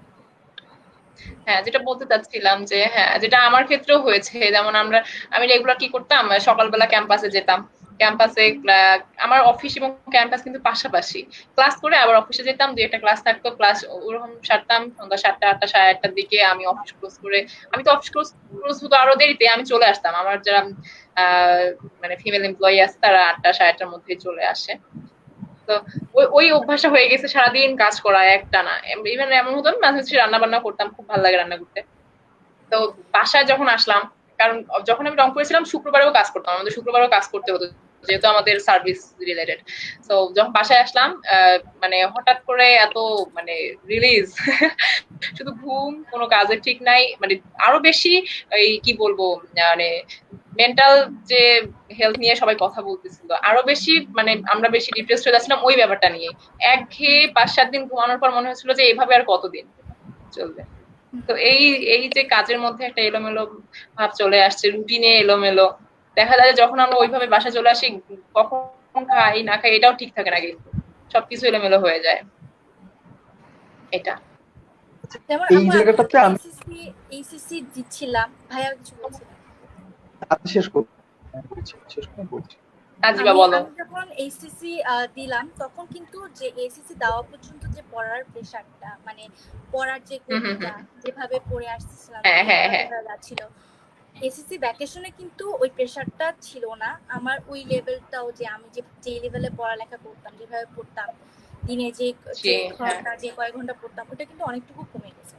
এখন যখন অনলাইন ক্লাস শুরু হয়েছে আমার, এখন কিন্তু আমি অনলাইন ক্লাস করছি কলেজে, হয়তো বা কলেজ অফিসিয়ালি স্টার্ট হয়নি বাট আমি বিভিন্ন কোর্সে ক্লাস করছি, কিন্তু তাও কিন্তু আমি কিন্তু চাচ্ছি যে হ্যাঁ আমার এখন কলেজ কিন্তু নর্মাল থাকলে কিন্তু আমার কলেজ স্টার্ট হয়ে যেত, আমার পড়া লাগবে, আমার পড়তে হবে, আমি কিন্তু চেষ্টা করছি বাট স্পিডটা আসতেছে না, কারণ আমার ট্রেডিশনাল ওয়েতে আমি অভ্যস্ত। হয়তো বা এখন যদি কলেজ স্টার্ট হতো, এটা স্বাভাবিক।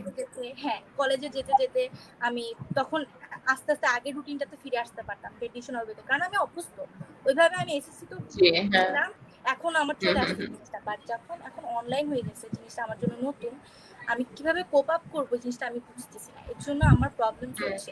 যদিও আমি কিন্তু চাচ্ছি আমার আমার দিক থেকে পড়ালেখাটা এগিয়ে রাখতে, বাট আমি কিন্তু পারছি না। কেন পারছি না? কারণ আমার ওই প্রেশারটা নাই, কলেজের এনভায়রনমেন্টটা নাই, যেভাবে আমি পড়তাম যে এনভায়রনমেন্টে ছিলাম আমি ওইটা নাই। তো সবকিছু কিন্তু পড়তেছে না স্টুডেন্টরা বা কলেজে যারা এখন ওরা পড়তেছে না, আসলে কিন্তু সব স্টুডেন্টদের দোষ দিয়েও কিন্তু লাভ নেই। এনভায়রনমেন্টে চেঞ্জ হওয়ার কারণে মানুষদেরকে অ্যাডাপ্ট করতেও শিখতে হয়, আমরাও অ্যাডাপ্ট করতে শিখছি। যারা চেষ্টা করছে তাদের হয়তো লেভেল বেস্টটা দিতে পারবে, এর জন্য অনেকে ইনসিকিউরিটিতে ভুগতেছে, অনেকে মেন্টাল হেলথের প্রবলেম হচ্ছে যে আমার তো এইচএসসি পরীক্ষা শুরু হয়ে যাবে, আমাকে তো টাইম হবে না, বাট আমার পড়া উচিত কিন্তু আমি পড়তে পারছি না। এটা অনেকে অনেক মেন্টাল হেলথের প্রবলেম করছে, অনেকে অ্যাংজাইটি হচ্ছে যে আমি তো করতে যাচ্ছি কিন্তু পারছি না। এটা নর্মাল, এটা টোটালি নর্মাল, কারণ সবাই এনভায়রনমেন্ট চেঞ্জ হচ্ছে। অনেকে তো পড়ছো না, ইচ্ছে করে পড়ছে না, কারণ সবাই পড়ছে না বলে পড়ছে না, তুমি তো তাও ট্রাই করছো। তো এই জন্যই যারা এই প্রবলেমটা ফেস করছেন তাদেরকে বলবো যে হ্যাঁ সবাই তো এনভায়রনমেন্ট সবার জন্যই চেঞ্জ হচ্ছে, সবাই প্রবলেম ফেস করছে, বাট এই যে ইনসিকিউরিটিসটা স্টুডেন্টসদের যে আমার হয়তো বা আমি পড়তে চাচ্ছি কিন্তু আমার তো হচ্ছে না, আগের মতন আউটকাম আসছে না, এটা স্বাভাবিক, এটা টোটালি নর্মাল। আগের মতো যদি এনভায়রনমেন্টও চেঞ্জ হচ্ছে, সবকিছু সিস্টেমও চেঞ্জ হচ্ছে। করোনার জন্য করোনা কতদিন থাকবে আমরা জানি না, বাট যতদিন থাকবে নতুন এনভায়রনমেন্টের সাথে অ্যাডাপ্ট করতে সবারই টাইম লাগবে, সো এখানে হতাশা হওয়ার কিছু নেই। রাতুল ভাই কিছু একটা বলতে চেয়েছিলেন মাঝখানে। আচ্ছা হ্যাঁ, মানে করোনার সিচুয়েশনটা আমার কাছে যেটা মনে হয় সেটা হচ্ছে গিয়ে যে জাস্ট আমার মাথাতে জাস্ট এইভাবে একটা বন্দুক ধরা আছে, ঠিক কোন সময়টাতে ট্রিগার আউট করে আমি জানি না। এই মুহূর্তে আমার দুইটা জিনিস করার আছে। এক হচ্ছে আমার মাথাতে বন্দুক ট্রিগার করা, আমি এটা প্যানিক করতে পারি এক। আর দুই হচ্ছে গিয়ে আমি ওই লোকটা মানে যে আমার মাথায় ট্রিগারটা ধরে রাখছে তার হাতের দিকে খুব কনসাসলি খুব মনোযোগ দিয়ে তাকায় থাকতে পারি, ঠিক কখন সে ট্রিগারটা চাপ দেয়। যদি আমি তখন বসে পড়তে পারি আমার বেঁচে যাওয়ার কিন্তু একটা চান্স থাকে। তার মানে যদি আমি টেনশন করি আলটিমেটলি আমার কোনো গোল নাই, আমার কোনো অ্যাচিভমেন্ট নাই, বাট যদি আমি জিনিসটাকে ওভারকাম করে নিজের ফোকাসটা করতে পারি বেঁচে গেলেও আমি যেতে পারি। তো প্রথম কথা হচ্ছে যে যারা এইচএসসি এবং এইচএসসি দিয়েছেন আমরা খুব বাজে একটা সিচুয়েশনে আছি যেটার উপর আমাদের কারো কন্ট্রোল নাই, জাস্ট আমাদের মাথায় বন্দুক ঠেকানো। টেনশন করাটা বাদ দিয়ে দেন, কারণ ওটা করে আলটিমেটলি কোনো গোল নাই। এরপর যে জিনিসগুলো এসেছে যে চাপ না থাকায় প্রবলেম হচ্ছে। আর নাজিবা রাইট, হ্যাঁ হ্যাঁ, আপনি যেটা বললেন যে আপনার হচ্ছে পাবলিক ভার্সিটির অ্যাডমিশনের চিন্তা আছে, মানে তারপর হচ্ছে আপনারা কলেজে ভর্তি হতে যাচ্ছেন, তার মানে আপনার লাইফে একটা গোল আছে। এখন আপনি চিন্তা করে দেখেন যে বাংলাদেশে পাবলিক ভার্সিটিতে টোটাল সিট আছে হয়তো সব মিলে 50 থেকে 60,000, কিন্তু প্রতি বছর এইচএসসি পরীক্ষা দেয় অলমোস্ট এক্সাক্ট নাম্বারটা আমি ভুলে গেছি, বাট সেটা কয়েক গুণ পায়। 12-13 লক্ষ। হ্যাঁ 12-13 এবার আমাদের 13 লক্ষ। 13 লক্ষ। হ্যাঁ। হ্যাঁ, সো আপনাকে আপনার ফোকাসটাকে যদি হিট করতে হয় তাহলে এই সবকিছুর ভেতর দিয়ে একটু একটু করে আগায় যাইতে হবে, এটা কিন্তু বাস্তবতা। এবং একটা আমরা যখন কলেজে চলে আসতেছি তখন কিন্তু আমাদেরকে এই বাস্তবতাটাকে মেনে নেওয়ার মতো করেই একটা মেন্টালিটি তৈরি করতে হবে, কারণ আমরা এখন যথেষ্ট বড় হয়েছি। করোনা সিচুয়েশন চলে গেলে পরীক্ষার মতো করে হয়ে যাবে, আমরা আমাদের মতো করে পরীক্ষা দিতে হবে, সরকার হয়তো পরীক্ষা দিতে বসাই দিবে আমাদেরকে, চাইলে ছুটতে পারবো। আমাদেরকে না ওই রেগুলার থাকতে হবে। চাপের বিষয়টা বোধহয় আমার ইচ্ছাটা আমাকে একটা কিছু করতে হবে, এটাই বোধহয় সবচেয়ে বড় চাপ। এবং এই চাপটা থেকে বোধহয় পৃথিবীতে আর কোনো বড় চাপ হয় না। এবং এখানে যে সমস্যাগুলো এসেছে যে কোচিং পাচ্ছি না, দেখেন মানে এই কোচিং যদি পাচ্ছেন না, আহ, আপনি পড়তে শুরু করছেন, আপনি ধরে নেন কলেজ স্টুডেন্ট, 10 মিনিট স্কুলে যদি আপনি যান, 10 মিনিট স্কুলে একদম প্রত্যেকটা চ্যাপ্টারে ধরে ধরে ভিডিও করা আছে। তো আপনি যদি পড়তে চান আপনার কিন্তু সোর্স আছে। At the same time Khan Khan academy এবং এরকম এখন আরো অনলাইন কিছু প্ল্যাটফর্ম দাঁড়িয়েছে, যেমন আমি থেকে দুইটার কথা বলতেছি। সেটা হচ্ছে একটা হচ্ছে গুরুকুল, আর একটা হচ্ছে 10 মিনিট, যেটাতে আপনার একদম টপিক ওয়াইজ প্রত্যেকটা ভিডিও দেওয়া আছে, যাতে টিচার এসে পড়াচ্ছিল সেই একইভাবে কিন্তু আপনাকে পড়াচ্ছে। এই সমস্যাটাকে আপনি সলভ করছেন। আর বিশ্ববিদ্যালয়ে ভর্তি যে অ্যাডমিশন কোচিং এর কথা বললেন, সেই কোচিং এর কথাগুলো, সেই কোচিং এর ক্লাসগুলো একই ভাবে আছে। এর বাইরে একটা বিষয় হচ্ছে গিয়ে যে আমরা যারা স্কুল কলেজে পড়ি বা আমরা যারা ভবিষ্যৎ বিশ্ববিদ্যালয়ে পড়তে যাচ্ছি, আমাদের মানসিক বিকাশের একটা অনেক বড় সুযোগ কিন্তু করোনার সময়টা। আমরা পড়াশোনার চাপের বাইরে হয়তো বই পড়তে পারি না, ভালো সিনেমা দেখতে পারি না, বাবা মার সাথে সময় দিতে পারি না। আমরা মনে হয় এই সময়টাতে এই সময়টা দিতে পারি, মানে এই করোনার সময়টাতে আমরা একটা ভালো বই পড়তে পারি, আমরা একটা ভালো সিনেমা দেখতে পারি, আমরা বাবা মার সাথে একটু সময় দিতে পারি। এই জিনিসগুলো কিন্তু আমাদের যে ব্যক্তি জীবনে একজন পরিপূর্ণ মানুষ হয়ে ওঠার যেই আহ সেই রাস্তাটাকে সুগম করে। এবং সমস্যা থাকবেই, সমস্যাটার ভিতরে আসলে সমাধানটাকে খুঁজে নিতে হবে। এবং আরেকটা বিষয় যদি আমি বলতে চাই, সেটা হচ্ছে কি দেখেন, মানে ওভারঅল গোলের দিকে যদি আপনি যেতে চান, কিছু জিনিস স্যাক্রিফাইস করেই আপনাকে যাইতে হবে। মানে লাইফে সবাই সাকসেসফুল হয়, আর আমি বিশ্বাস করি যে লাইফ এমন একটা রেস, যে রেসের শেষ পর্যন্ত পৌঁছাতে পারলে সেই সবার জন্য কোনো না কোনো একটা রিওয়ার্ড লাইফ রেখে দিচ্ছে। কিন্তু আসলে আমরা সেই পর্যন্ত পৌঁছাতে পারছি না। এই করোনা সিচুয়েশনটা কিন্তু আমাদের ভিতর একটা পরীক্ষা। যে আমি একটা সময় আমার মনে আছে, আমি হচ্ছে বিভিন্ন মোটিভেশনাল ভিডিও দেখতাম। একটা নর্মাল স্ক্রল করতেছি, এখান থেকে ভিডিও আসে যে আহ মধ্য বাড্ডা এরকম একটা জায়গা, সেই জায়গাতে হচ্ছে বৃষ্টি নামলে প্রচুর পানি হয়ে যায়, মানুষজনের প্রচুর কমপ্লেন, সবাই টিভিতে নিউজ টিউজ সাক্ষাৎকার দিচ্ছে। একজন মানুষ সে গামবুট টুট পরে অফিস যাচ্ছে। তো নিউজ রিপোর্টার যখন থেকে জিজ্ঞেস করলো, ভাই কি কি সমস্যা, এরকম করতেছেন কেন, আপনি কেন গামবুট পরে বের হয়ে গেছেন, কমপ্লেন নাই আপনার? তার রিপ্লাইটা আমার খুব ভালো লাগছে যে ভাই আমি এই এলাকায় আজকে 20 বছর, 20 বছরে 20টা বর্ষা আসছে, 20 বছরে 20 বার মানুষজন কথাবার্তা বলছে, আলটিমেটলি কিছু লাভ হয়েছে। তো আমি এই বছর আমি আমার মতো করে গামবুট পরে নিছি, যাতে আমার সময় মতো আমি অফিসে করতে পারি। আমাদের জীবনটাও সেম, প্রবলেম থাকবে, কিন্তু সলিউশনটাকে খুঁজে নিয়ে সামনের দিকে আগাইতে হবে। কারণ সব মানুষ একসাথে সাকসেসের দিকে যায় না। ধরে রাখাটা একটা বড় প্রবলেম, শুরু করার থেকে ধরে রাখাটা একটা বড় প্রবলেম, কনফিডেন্সটাকে ধরে রাখাটা, এবং এটা বোধহয় সবচেয়ে বড় চ্যালেঞ্জ এই করোনার সময়টাতে। যথেষ্ট সুযোগ আছে, ব্যবহার করছে কিনা এটা একটা বিষয়। রেহান। আচ্ছা, চ্যালেঞ্জ। জি কমেন্ট জি আমি জি। হ্যাঁ, আপু কিছু বলবেন?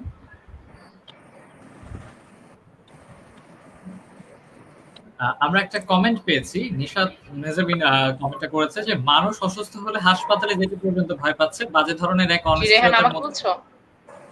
আপু হ্যাঁ, আমি আমাদের একটা বলতে চাচ্ছিলাম যে রাতুল ভাইয়া যে কথাগুলো বললেন। জি জি জি। হ্যাঁ আপু শেষ করুন। আচ্ছা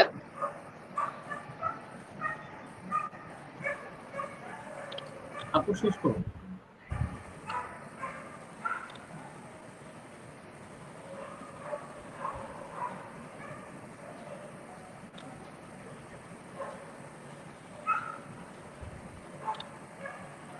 আমরা একটা কমেন্ট পেয়েছিলাম, কমেন্টে লিখেছিলেন মানুষ অসুস্থ হলে হাসপাতালে যেতে পর্যন্ত ভয় পাচ্ছে, বাজে ধরনের একটা অনিশ্চয়তার রেহান, মধ্যে যেতে হচ্ছে তাদের। আপু এই জিনিসটাকে আসলে আপনি কিভাবে দেখেন? আমরা তো হ্যালো। এখন একটা ইনসিকিউরিটিজ এর মধ্যে দিয়ে যাচ্ছি, যে একজন যখন সাধারণভাবে অসুস্থ হচ্ছে তখন হয়তো আমরা ডক্টরের কাছে যাচ্ছিলাম, কিন্তু এই সময়টাতে আচ্ছা কিন্তু আচ্ছা, কমেন্ট। এখন আচ্ছা আমরা আচ্ছা এই এই পর্যায়ে এসে আমরা আসলে কি করা উচিত এখন আচ্ছা আমাদের? আচ্ছা, ইনসিকিউরিটিজ এর মধ্যে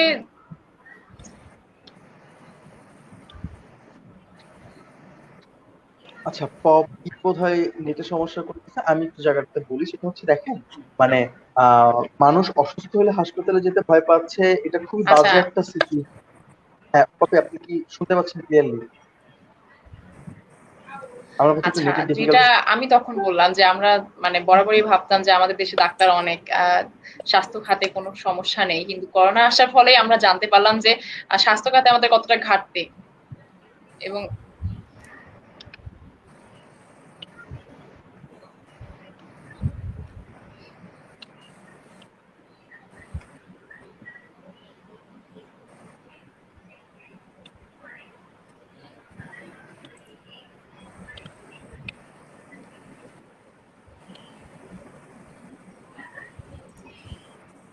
আমাদের বোধহয় পপি আপুর নেটে একটু প্রবলেম হচ্ছে। রাতুল ভাইয়া যদি বলেন এই বিষয়টা নিয়ে। আচ্ছা, যে বিষয়টা আমি বলতেছিলাম সেটা হচ্ছে যে দেখেন মানে কমেন্টটি কে করেছেন আমি দেখতে পাচ্ছি না, আমি ফোনের স্ক্রিনে যদি একটু নামটি বলতেন। নিশাত মাহাজাবিন।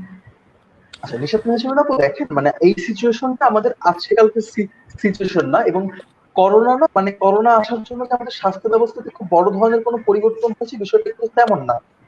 করোনা আসাতে যেটা হয়েছে যে আমাদের স্বাস্থ্য ব্যবস্থা যেটা ভঙ্গুর অবস্থা ছিল, সেই ভঙ্গুর অবস্থাটি আমাদের সামনে চলে এসেছে। কারণ গত 10-15 বছরে বাংলাদেশে একটি খুবই বাজে সংস্কৃতি তৈরি হয়েছে যে আমরা খুব সেলফ সেন্টার্ড হয়ে গেছি। আপনার আমার পরিবারের হয়তো কারো 10-12 বছরে খুব মেজর ভাবে সরকারি হাসপাতালগুলোতে যেতে হয়নি বলে আমি মনে করছি যে এটা করোনার একদম নতুন সিচুয়েশন। তো এই জায়গা থেকে বোধহয় আমাদের শিক্ষা আছে যে আহ, আমার দেশের রাজনীতি কিভাবে চলে, আমার দেশের অর্থনীতি কিভাবে চলে, এবং আমার দেশের স্বাস্থ্যনীতি কিভাবে চলে, সেটা ডিরেক্টলি আমার প্রয়োজন পড়ুক বা না পড়ুক, একজন সচেতন নাগরিক হিসেবে সেটার নজর রাখাটা আমার কর্তব্য এই কারণে, কারণ এই সিচুয়েশনের ভিতর দিয়ে এইটার ভিতর দিয়ে আমাকেও যাইতে হবে। তো আমার ভবিষ্যৎটাকে নিশ্চিত করার জন্য আমার জিনিসগুলোর খোঁজ খবর রাখা উচিত, এবং আমি বিশ্বাস করি করোনা পরবর্তী সময়গুলোতে যদি মানুষ এই বাস্তবতা দেখার পরে 20-50% হইলেও তারা যদি সচেতন হয়, আজ থেকে 10 বছর পরে বাংলাদেশের স্বাস্থ্য ব্যবস্থাতে আসলে একটি মানে অভাবনীয় পরিবর্তন আসবে। এবং বাংলাদেশের এই স্বাস্থ্য ব্যবস্থার এই ভঙ্গুর অবস্থার পেছনে আমার মতে যতটা না দায়ী হচ্ছে এই আমাদের প্রশাসন, আমাদের ব্যর্থ প্রশাসন, টেন্ডারবাজি, তার থেকে অনেক বেশি দায়ী হচ্ছে আমরা। কারণ আমরা ছোটবেলা থেকে একটা কথা শুনে বড় হয়েছি যে এই পৃথিবীটা খারাপ মানুষের জন্য নষ্ট হবে, কোনোদিনই হবে না। এই পৃথিবীটা নষ্ট হবে হচ্ছে ভালো মানুষের চুপ করে থাকার জন্য। তো সেই ভালো মানুষ কিন্তু তথাকথিত আমি আপনি, শান্তিপ্রিয় বাঙালি। রেহান। ধন্যবাদ রাতুল ভাইয়াকে। আমরা রাতুল ভাইয়ের কাছে আবার একটু যাবো।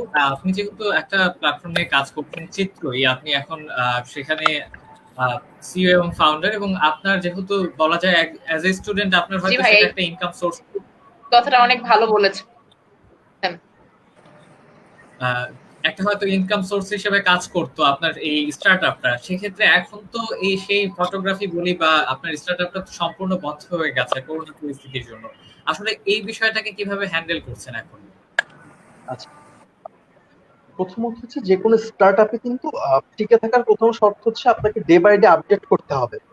এবং আমি যদি ফটোগ্রাফি পার্সপেক্টিভ থেকে বলি, আমাকে প্রতিনিয়ত ধরেন আমি কোনো একটা শর্ট পাইলাম, খুব সিগনেচার একটা শর্ট, পরের দিন যদি আমি ওই শর্টটাই মার্কেটে আবার দিই, মার্কেট কিন্তু ওই শর্টটা নিবে না, কারণ হচ্ছে ওই শর্টটা আগের দিন মার্কেটে চলে গেছে।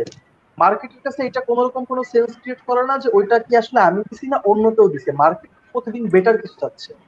তো এই বেটারমেন্টের জায়গাতে আসলে কি করতে হবে, যে আমার স্কিল ডেভেলপমেন্টের জন্য কিছু কাজ করতে হবে, আমাকে ফটোগ্রাফিকে শিখতে হবে, আমার বিজনেস পলিসিটাকে হয়তো চেঞ্জ করতে হবে, যে জায়গাতে লুপ হোল ছিল সেই জায়গাগুলো ঠিক করতে হবে। আমি যে জিনিসটা করতেছি যে এই করোনার টাইমটাতে এই লুপ হোল গুলোকে খুঁজে বের করার চেষ্টা করতেছি। আমি চেষ্টা করতেছি যে ফটোগ্রাফির উপরে নতুন নতুন আর্টিকেল করা, নতুন নতুন কোর্স করা, যাতে এই করোনা পরবর্তী সিচুয়েশনটা চলে গেলে কিভাবে আসলে আমি ভালো আউটপুট দিতে পারি, যাতে মার্কেট টিকে থাকতে পারে। এটা হচ্ছে যে চিত্রই পারপাসে একজন ফটোগ্রাফার হিসেবে। আর একজন এন্টারপ্রেনার হিসেবে যদি আমি বলতে চাই যে আসলে আমাকে এখন ভাবতে হচ্ছে যে আসলে কি আমরা সেই জায়গাতে যাইতে পারবো কিনা, যে নেক্সট 1 বছরে আমরা যদি আগের মতো বিয়ে বাড়িতে গ্যাদারিং না করতে পারি, একটা প্রজেক্টে বড় শুট না করতে পারি, সেই ক্ষেত্রে আমরা আসলে কোথায় যাব। তো সেই ক্ষেত্রে দেখা যাচ্ছে যে আমাদের অনলাইন বিজনেস বাড়বে, অনলাইন বিজনেস বাড়ার সাথে সাথে অনলাইন প্রোডাক্টের ফটোগ্রাফির একটা বিশাল জায়গা তৈরি হবে, সেই জায়গাটা গ্র্যাব করার চেষ্টা করতে হবে। ডকুমেন্টেশনের একটা ব্যাপার থাকবে, সেই জায়গাটাতে আমার কোয়ালিটি অর্জন করতে হবে। এইভাবে আসলে আস্তে আস্তে আমি জিনিসটাকে দেখতেছি যে আমার কাছে প্রত্যেকটা সম্ভাবনাটার, সমস্যাটা নিয়ে সবাই কথা বলবে, সমস্যাটা থাকবে, সেই সমস্যার সম্ভাবনাটা খুঁজে বের করাটা খুব বেশি জরুরি, যে সেই জিনিসটা আসলে কিভাবে মানে কোপ আপ করতে পারতেছে আমি। কারণ হচ্ছে একটা সময় মানুষ চিঠি লিখে যোগাযোগ করতো, এবং তারপরে যখন ফোন আসলো এটা অনেকে মানুষ নিতে পারে না খুব স্বাভাবিকভাবেই। ধরেন আমার বাবা, আপনার বাবা বা আমাদের গার্ডিয়ান মানুষজন হচ্ছে গিয়ে ফোন বা টেকনোলজির সাথে কিন্তু অনেক বেশি এতদিন সেটা আমার সরকারি অফিসে জব করা বাবা কিন্তু এখন জুম মিটিং করতেছে। আমার গৃহিণী মা কিন্তু এখন ইউটিউবে সময় পাস করতেছে। আমার টিচার কিন্তু যে মানুষটা আমাকে সারা জীবন হচ্ছে খাতা কলমে লিখে পড়াইছে, সে আমাকে এখন স্লাইড বানিয়ে পাঠাচ্ছে। এই চেঞ্জ গুলোকে বোধহয় আমরা অ্যাডপশন হিসেবে নিচ্ছি, এবং এই প্রত্যেকটা এন্টারপ্রেনারের জায়গা থেকে এই জিনিসগুলো যে কিভাবে আসলে মার্কেটটাকে চেঞ্জ করতে হবে, কিভাবে মার্কেটটাকে ঠিক থাকতে হবে, এই জিনিসগুলোকে বের করে নেওয়া আসলে এই করোনার সময় একটা বড় চ্যালেঞ্জ। হ্যাঁ, ধন্যবাদ ভাই আপনাকে। একটা প্রশ্ন এসছে, আমি প্রশ্নটা নিবিড় ভাইয়ের কাছে করতে চাই যে ভর্তি পরীক্ষা নিয়ে কি ইনসিকিউরিটিজ মনে হচ্ছে? মানে আসলে কি ভর্তি পরীক্ষা বিষয়টা আপনার কাছে ইনসিকিউরিটিজ এর মতো? এই খুব স্বাভাবিকভাবে নিচ্ছেন যে একটা তারপরে আমরা পরীক্ষা দিব, সবকিছু স্বাভাবিক হয়ে যাবে, কোনটা? এইচএসসি পরে আমরা যে 2.5 মাস কোচিং করে ভর্তি পরীক্ষা দিই, ভর্তি পরীক্ষার সময় কিন্তু আমাদের একটা দৌড়ঝাঁপের উপর থাকতে হয়। দৌড়ঝাঁপের উপর আমাদের পরীক্ষা দিতে হয়, যে আজকে হয়তো বা আমি ঢাকা বিশ্ববিদ্যালয়ে ভর্তি পরীক্ষা দিলাম, কালকে দেখা যাচ্ছে যে আমার মাঝখানে একদিন গ্যাপ দিয়ে কিন্তু আমার দেখা যাচ্ছে চিটাগাং কিংবা রাজশাহীতে পরীক্ষা। আমার কিন্তু সেভাবে দৌড়াদৌড়িতে থাকতে হচ্ছে। আর এবার যেমন আমরা বিষয়টি লক্ষ্য করছি যে এবার কিন্তু প্রতিবারের মতো না। প্রতিবার আমরা যেমন বড় ভাইদের দেখি যে তারা এইভাবে দৌড়াদৌড়ির মধ্যে পরীক্ষা দেয়, যে আজকে এখানে দিবে, কালকে আর এক জেলাতে পরীক্ষা। কিন্তু এবার যে কেমন হবে সেটা কিন্তু আমরা এখনো জানি না। তো এই বিষয়টি নিয়ে আমরা একটু নিরাপত্তাহীনতায় আছি, কারণ প্রতিবারের মতো কিন্তু এবারের সময়টা না। কারণ আমরা গতবার বড় ভাইদের যেমন দেখেছি, তারা কিন্তু সময় পেয়েছে, আর তারা এপ্রিলে পরীক্ষা শুরু হয়েছে, তারপর কোচিং করেছে, কোচিং করার পরে কিন্তু তারা ভর্তি পরীক্ষা দিয়েছে, দৌড়াদৌড়ি করেছে। কিন্তু আমরা কিন্তু এবার পরীক্ষা দিতে পারলাম না। আমরা দ্রুততম সময়ের মধ্যে কিন্তু আমাদের পরীক্ষা দিতে হবে। এবার করোনা পরিস্থিতি নর্মাল হয়ে গেলে দ্রুততম সময়ের মধ্যে আমাদের পরীক্ষা দিতে হবে।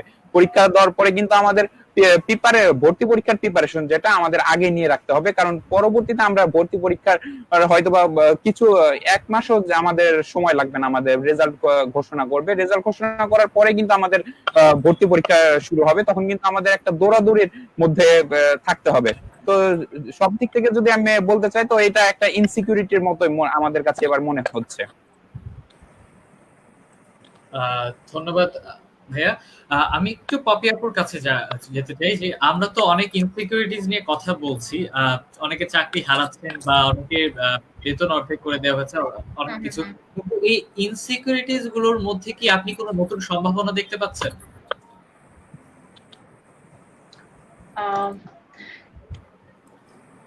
এগুলোর মধ্যে যেটা বলে চাকরি হারানো আর চাকরি চলে যাওয়া, এটা এই ক্ষেত্রে হচ্ছে কি যে আমরা অনেকেই ভালো চাকরির সন্ধানে নিজের শহর থেকে অন্য শহরে যাচ্ছি, কোনো কোম্পানিতে চাকরি করতেছি। কিন্তু এই লকডাউনে দেখা যাচ্ছে যে অনেক কোম্পানি মানে এই হঠাৎ করেই যার কারণে লোক ছাড়াই করতে হচ্ছে, অনেক অনেক সমস্যার সৃষ্টি হচ্ছে। তো এই জায়গা থেকে আমার যেটা মনে হয়, এই জায়গা থেকে আমাদের শিক্ষা নেওয়া উচিত, যারা মানে শিক্ষিত মানুষজন যদি তাদের পড়াশোনা শেষ করে নিজে উদ্যোক্তা হয়, নিজে কিছু করার চেষ্টা করে, তাহলে তাদের অন্য জায়গায় গিয়ে কাজ করতে হবে না। বাড়ির আশেপাশেই তারা বিভিন্ন ওই কাজগুলো করতে পারবে। তো আমরা যদি বেশি বেশি উদ্যোক্তা সৃষ্টি করতে পারি, আমার মনে হয় এই জায়গা থেকে আমরা উতরিয়ে আসতে পারি। একই প্রশ্ন যদি আমরা রাতুল ভাইয়ের কাছে একটু করি, যে আসলে কি এই ইনসিকিউরিটিজ গুলোর মধ্যে থেকে নতুন কোনো সম্ভাবনা সৃষ্টি হচ্ছে, কি মনে হয় আপনার? সম্ভাবনা তো অবশ্যই সৃষ্টি হচ্ছে। সম্ভাবনা মানে যতটুকু মানে একটা সমস্যার সৃষ্টি হওয়া মানে একটা সম্ভাবনা সৃষ্টি হওয়া। এই যে এত এত মানুষ চাকরি ছেড়ে দিচ্ছে, দেখি মানে আমি যদি বলি সেটা হচ্ছে যে পপি যেটা বললেন আর কি, যে সবাই কারো না কারো স্বপ্ন বাস্তবায়নের জন্য কাজ করছে। সাপোজ আমি প্রাণ আরএফএল গ্রুপে খুব ভালো একজন পোস্টে কাজ করছি ম্যানেজিং ডিরেক্টর হিসেবে। আমি কিন্তু আমার মেধা, আমার শ্রম আর একটা কোম্পানিকে স্টাবলিশ করার জন্য দিচ্ছি, এবং সেই কোম্পানিটা একটা নির্দিষ্ট সময় খারাপ সময়টাতে তার স্বার্থ পারপাস না করতে, মানে তার স্বার্থ সার্ভ না করতে বলে সে কিন্তু আমাকে ছাড়াই করে দিচ্ছে। তার মানে আমি যে আমার লাইফ স্টাইলটাকে তার মতো করে নিয়ে তার জায়গাতে নিয়ে গেলাম, সেই জায়গা থেকে কিন্তু আসলে আমি কোনো বেনিফিটটা পাই নাই আমার খারাপ সময়টা। সেই জায়গা থেকে বোধহয় মানুষ ভাবতেছে যে না, আসলে আমারও কিছু করা দরকার পার্সোনাল।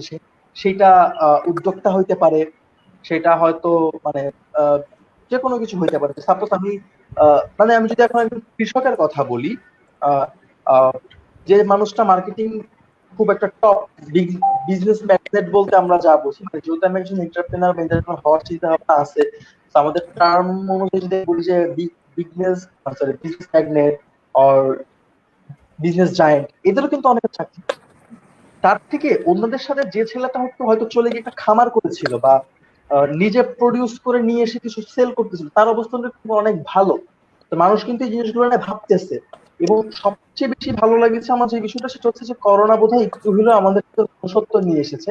কারণ আমরা যে গত 10 বছরে একরকম অমানুষ হয়ে গিয়েছিলাম, যে টাকা আরো টাকা, পজিশন আরো বড় পজিশন, ছুটে চলার একটা ছন্দপতন বোধহয় করোনা ঘটিয়েছে, যে জিনিসটা আসলে খুব বেশি দরকার ছিল। রেহান। ধন্যবাদ রাতুল ভাই আপনাকে। আরেকটু আমি একটু নাজিবার কাছে যেতে চাই যে একটা সময় আমি যদি একটু প্রশ্নটা প্রকৃতি নিয়ে করি, যে একটা সময় ছিল ঢাকা শহরে অনেক বেশি ট্রাফিক জ্যাম ছিল, এখন হয়তো আমরা সেই জ্যামটা পাচ্ছি না। একটা সময় ছিল যখন হয়তো আমাদের আকাশটা কালো ধোঁয়ায় আচ্ছন্ন ছিল, এখন হয়তো সেখানে সেটা নেই। আমরা হয়তো সবকিছু পুরনো ভাবে সবকিছু ফিরে পাচ্ছি। তুমি এই বিষয়টাকে কিভাবে দেখছো, বা তোমার আশপাশের আচ্ছা, পরিবেশে তুমি কোন এই বিষয়? জায়গাটাতে একটু বলি, সেটা হচ্ছে যে লকডাউনের প্রথম 1 মাসে হয়তো আমি ঢাকা শহরে ট্রাফিক পাই না, কিন্তু এই মুহূর্তে ঢাকা শহরের মানুষজনের কাছে আসলে করোনার থেকে খুব বেশি ইফেক্ট ফেলতেছে না। ঢাকা শহরের রাস্তায় প্রতিনিয়ত জাম হচ্ছে। হ্যাঁ, প্রকৃতি বেশ ভালো, কিন্তু জাম পাচ্ছি না, এই জিনিসটা ভুল। তারপরও আগের তুলনায় অনেকটা কমে এসেছে আমার যা মনে হয়। নাজিবা, তোমার কি মনে হয়? আসলে ভাইয়া কোশ্চেনটা আসলে আমাদের করোনার সাথে খুবই যায়, কারণ আমরা যখন করোনা ভাইরাস শুরু হয়েছে, ভাইরাস নিয়ে অনেক তোলপাড় যে ভাইরাস, হ্যাঁ মানুষ সবাই লকডাউনে চলে গেছে, কিন্তু এই ভাইরাসের কারণে আমরা কিন্তু অনেক ভালো, হ্যাঁ আমাদের অনেক ক্ষতি হয়েছে, অনেক মানুষের অনেক অসুস্থতা, হসপিটালে দৌড়াদৌড়ি অনেক সমস্যা হয়েছে। বাট আমরা যদি নেচারের দিকে খেয়াল করি, সেটা কিন্তু ওই নেচারের জন্য অনেক ভালো। মানে এই করোনা ভাইরাসের কারণে আমাদের যে পরিমাণ পলিউশন রেট ছিল আগে, যে পরিমাণ কার্বন ডাইঅক্সাইড ইমিশন হতো আগে ডেইলি, ওটা কিন্তু অনেক অনেক রেট কমে গেছে ওটা। তারপরে যে ট্রাফিক জ্যাম, বাংলাদেশে কিন্তু অনেক বড় একটা সমস্যা ট্রাফিক জ্যাম। মানুষের কিন্তু অনেক সময় অপচয় হতো ট্রাফিকে বসে বসে আছে। অফিসে হয়তো বা যাচ্ছে 2-3 ঘন্টা রাস্তায় কেটে যাচ্ছে। এখন ওই অফিসের মিটিংটাই কিন্তু যে অফিসের মিটিংটা করার জন্য 2-3 ঘন্টা তাকে রাস্তায় নষ্ট করতে হতো, হয়তো বা সেই মিটিংটা সে এখন বাসায় বসে করতে পারছে। এই দিকটা হচ্ছে কি, এই দিকটা তার মিটিংয়ে তার সময়টাও পাচ্ছে। আর এনভায়রনমেন্ট পলিউশন, এই যে ট্রাফিকের কারণে, যে ভেহিকলস এর কারণে যে পরিমাণ কার্বন ইমিশন হতো, যে পরিমাণ পলিউশন হতো, সেটা কিন্তু অনেক গুণে কমে গেছে। ট্রাফিক জ্যাম শুধু না, এনভায়রনমেন্টে কিন্তু অনেক কিছু প্রকৃতি অন্যরকম রূপ একটা নিয়েছে। যেমন গাছপালার দিক থেকে সবুজ যে দিকটা, তারপরে হচ্ছে আমরা কয়েকদিন আগে একটা নিউজ পেলাম যে কক্সবাজারে ডলফিন ফিরে এসেছে। এটা কিন্তু অনেক অনেক বছর পরে, লাইক 40 বছর পর আমি যতটুকু দেখেছিলাম, অনেক বছর পরে ডলফিন ফিরে এসেছে কক্সবাজারে। এটা কিন্তু আমি খুব একটা দেখিনি। তো ডলফিন আমার খুব পছন্দ, আমি এটা নিয়ে অনেক রিসার্চ করতাম, আমি কখনো চিন্তা করিনি কক্সবাজারে ডলফিন আসবে। তো এই জিনিসগুলো, যে নেচারের মধ্যে যে অনেক কিছু ফিরে আসছে, নেচার আবার মানে নিজেকে গোছাচ্ছে, আগের পজিশনে যাচ্ছে। হয়তোবা মানুষের লকডাউনে চলে গেছে, মানুষের অনেক সমস্যা হচ্ছে, সবকিছু অন্যরকম হয়ে যাচ্ছে, মানুষের রুটিন পাল্টে যাচ্ছে, বাট নেচারের কিন্তু বেনিফিট হচ্ছে। আমাদের নেচারটা নিজেকে হিল করার জন্য টাইম পাচ্ছে, নিজেকে আবার আগের পজিশনে নিয়ে যাচ্ছে, আগের মতন গুছিয়ে নিচ্ছে। হয়তোবা করোনাটা মানুষের অনেক ক্ষতি করছে, মানুষ যেভাবে নেচারের ক্ষতি করেছিল, যেভাবে যে পরিমাণে গ্লোবাল ওয়ার্মিং হচ্ছিল, তারপরে মাঝখানে যে গ্লোবাল ওয়ার্মিং নিয়ে যে পরিমাণ মানুষ প্রোটেস্ট করলো, এটা নিয়ে যে পলিটিশিয়ানসরা খেয়াল করছে না, ওই জিনিসগুলো থেকে কিন্তু এখন তো আমাদের নিজেদের কিছু করা লাগে না। নেচার কিন্তু নিজেই নিজেরটা ঠিক করে নিচ্ছে, সে কিন্তু নিজেই হয়তোবা করোনা ভাইরাসের মাধ্যমে সে নিজেকে হিল করে নিচ্ছে।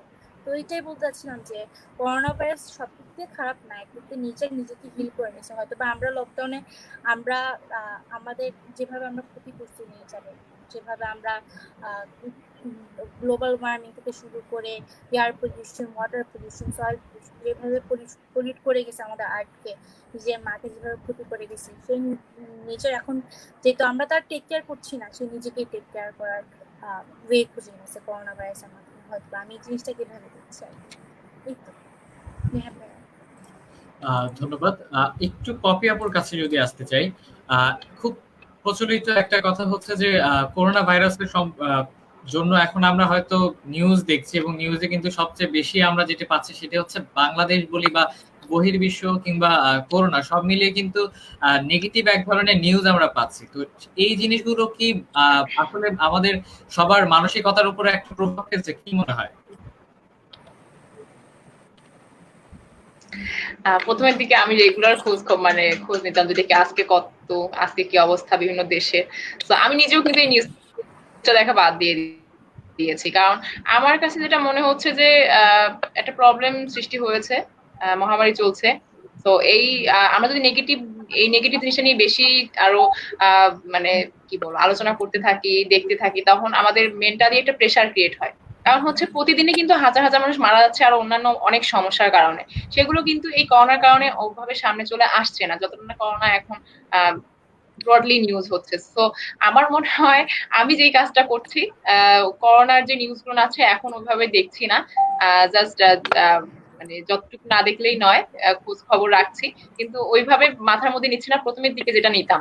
প্রথমের দিকে যেমন প্রথমে যখন আসলো রেগুলার দেখতাম যে আজকে কত কালকে কত, তখন একটা নিজের একটা মানে কি বলবো প্রেশার মনে হচ্ছিল যে কবে এটা ঠিক হবে, কবে ক্যাম্পাস যেতে পারবো, কবে আবার স্বাভাবিক জীবনে ফিরে আসতে পারবো।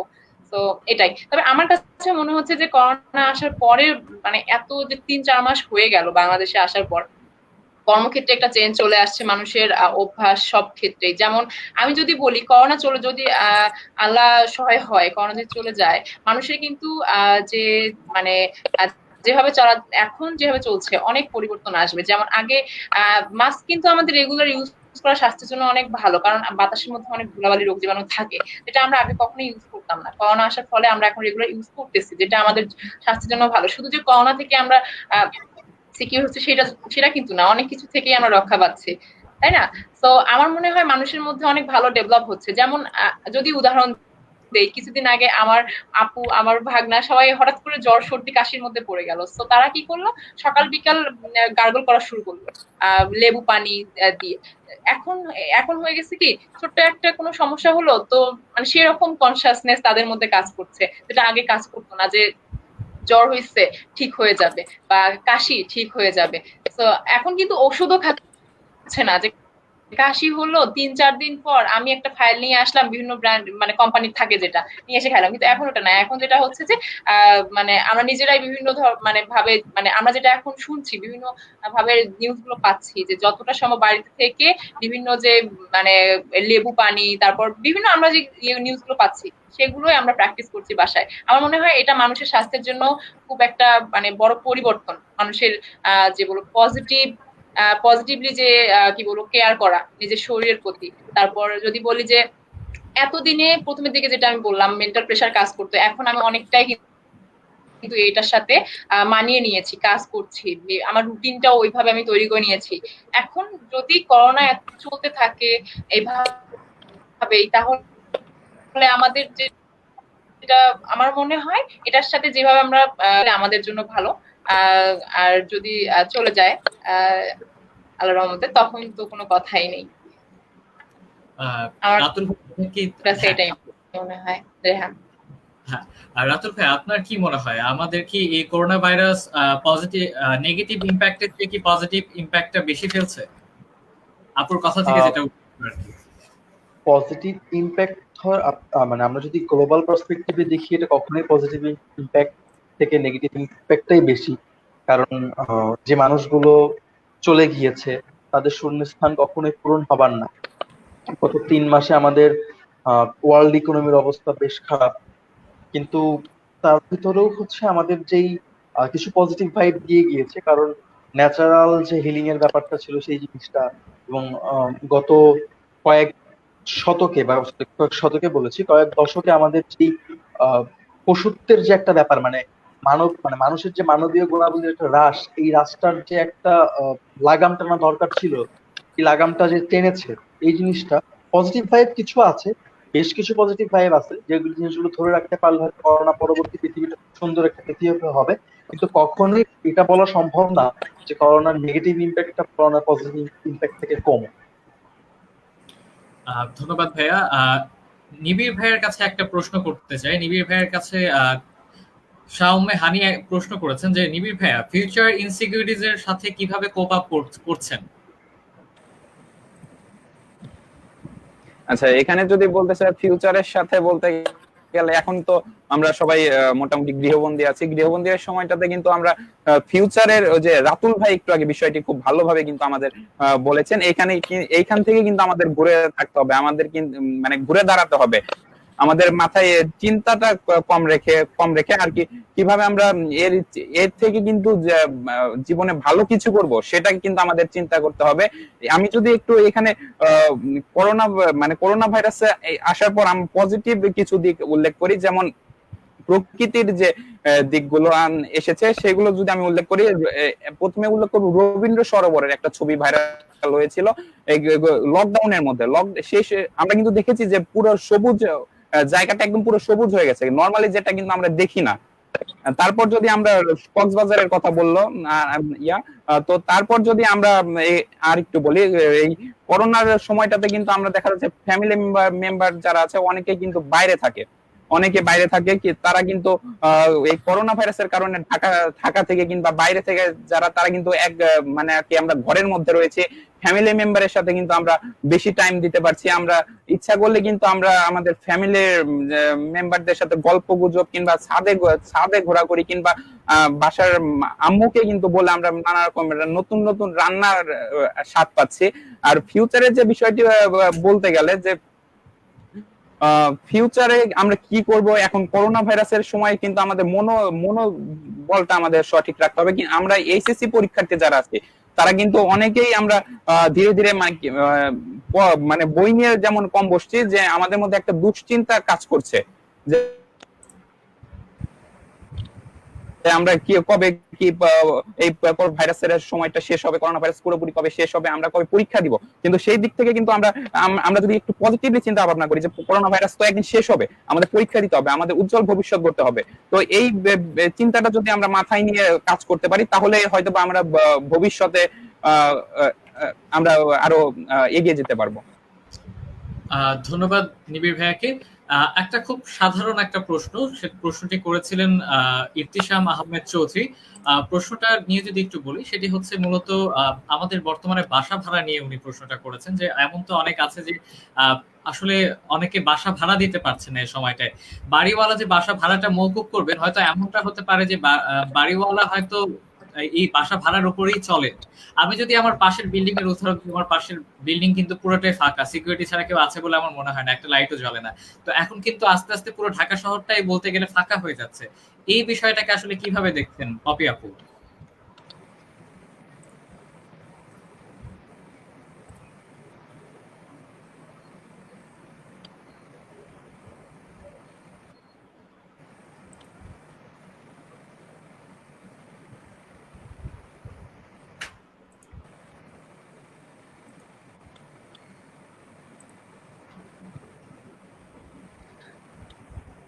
আচ্ছা, আমি এই ক্ষেত্রে বলতে চাই যে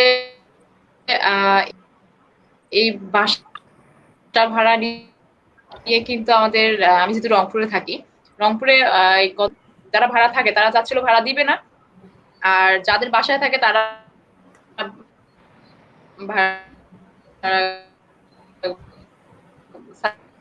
পারবে না।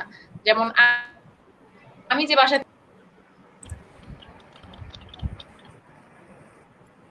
তারও সেম বক্তব্য ছিল, উনি ছাড়বেন না।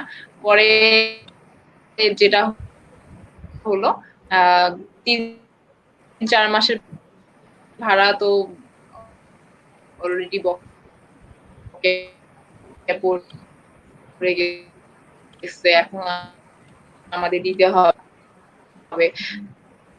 এখন কোনোটা সিদ্ধান্ত না আসলে তো মানে কিছু করতে পারছি না, আর অনেকেই মানে বেতন পাচ্ছে না। তো সেই জায়গা থেকে আমাদের রংপুরে ডিসি মহল আলোচনা করে মালিক সমিতি থাকে, জায়গায় এরকম যে আছে সমিতি,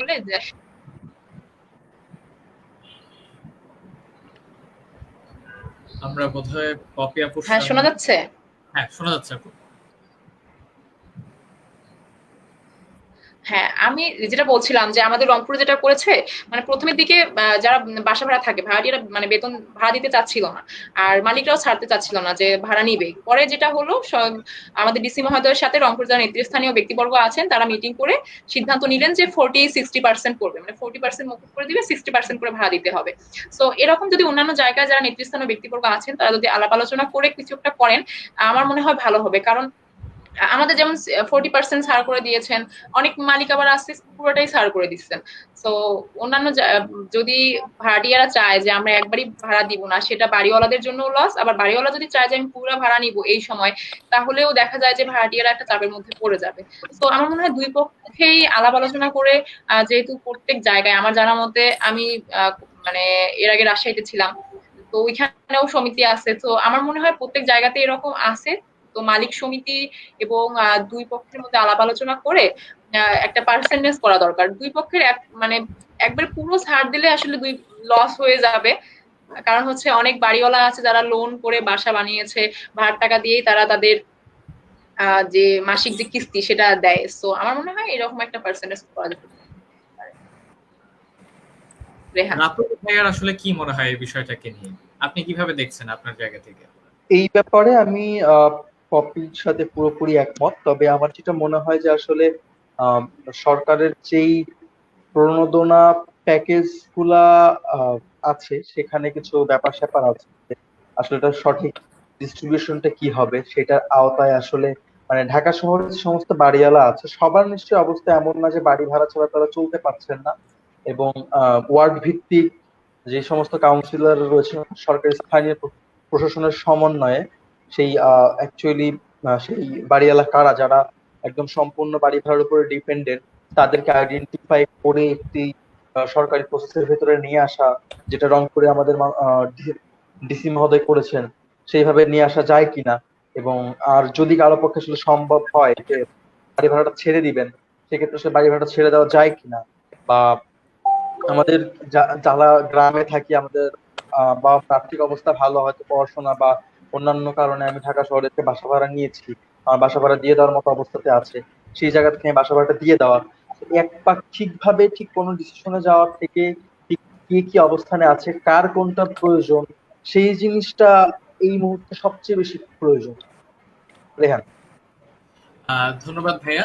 আমরা একটু আবারও নিবিড় ভাইয়ের কাছে যাবো যে সবকিছু তো এখন আসলে একদম উল্টো পাল্টা হয়ে গেছে। আপনি একজন এইচএসসি পরীক্ষার্থী, কিন্তু এই সময়টাকে আসলে কিভাবে নিজের অবস্থান থেকে ওভারকাম করছেন? আচ্ছা, এখানে নিজের অবস্থান থেকে ওভারকাম করার খুব খুব একটা চেষ্টা করছি যে সেটা কিন্তু না। আমরা করোনা আমরা ভাবছি, মানে নিজের মধ্যেও যে ভাবনাটা কাজ করছে যে করোনার সময়টাতে কি করব, বই নিয়ে বসবো। করোনার সময় এখন বই নিয়ে বসে এত পরে কি হবে?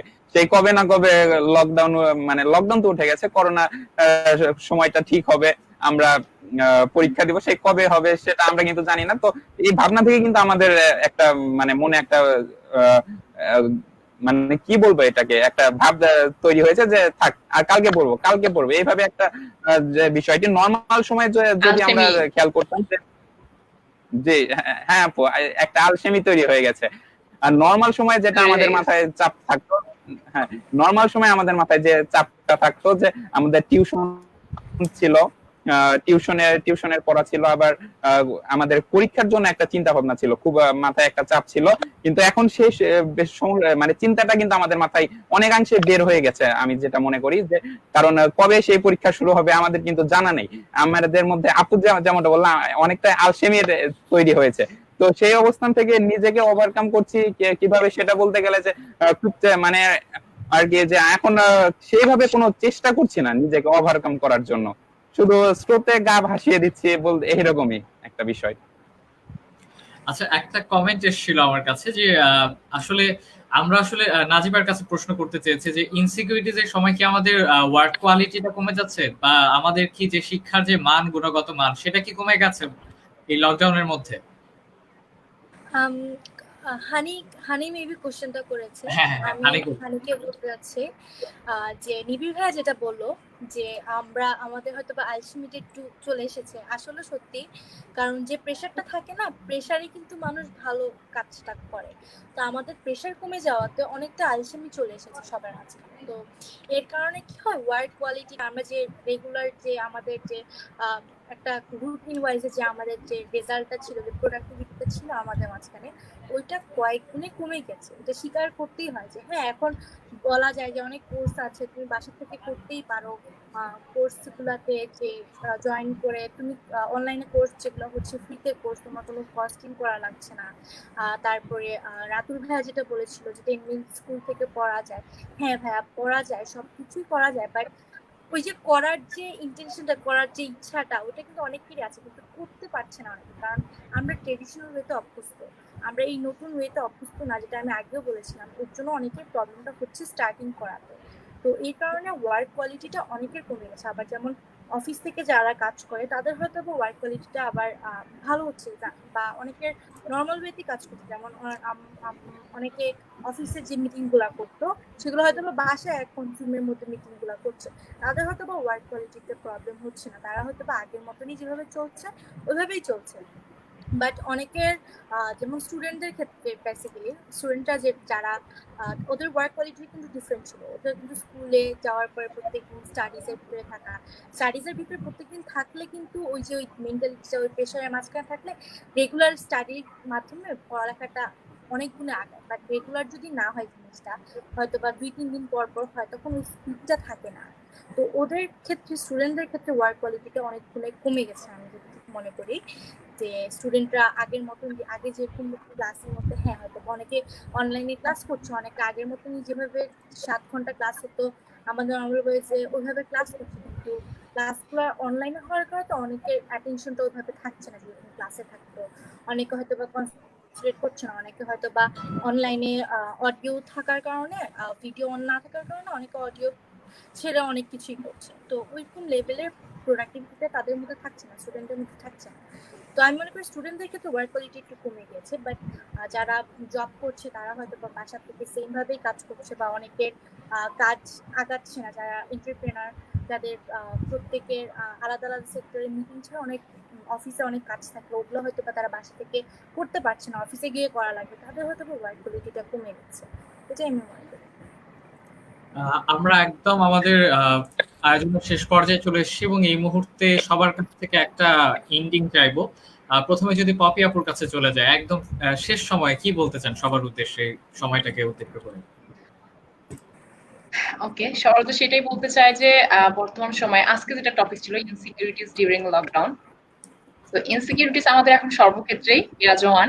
তো এই পরিস্থিতি থেকে আমরা কবে বের হতে পারবো জানি না। আমি আমার মানে কথার মাঝে বলেছিলাম যে আমরা এই কয়েক মাসে অনেকটাই এই পরিস্থিতির সাথে মানিয়ে নিয়ে চলছি, কাজকর্ম করছি, এবং অনেক পজিটিভ ভাইবও আমাদের মধ্যে চলে আসছে, যেটা আমাদের এই লকডাউন পরবর্তী সময়েও দেখা যাবে, রয়ে যাবে।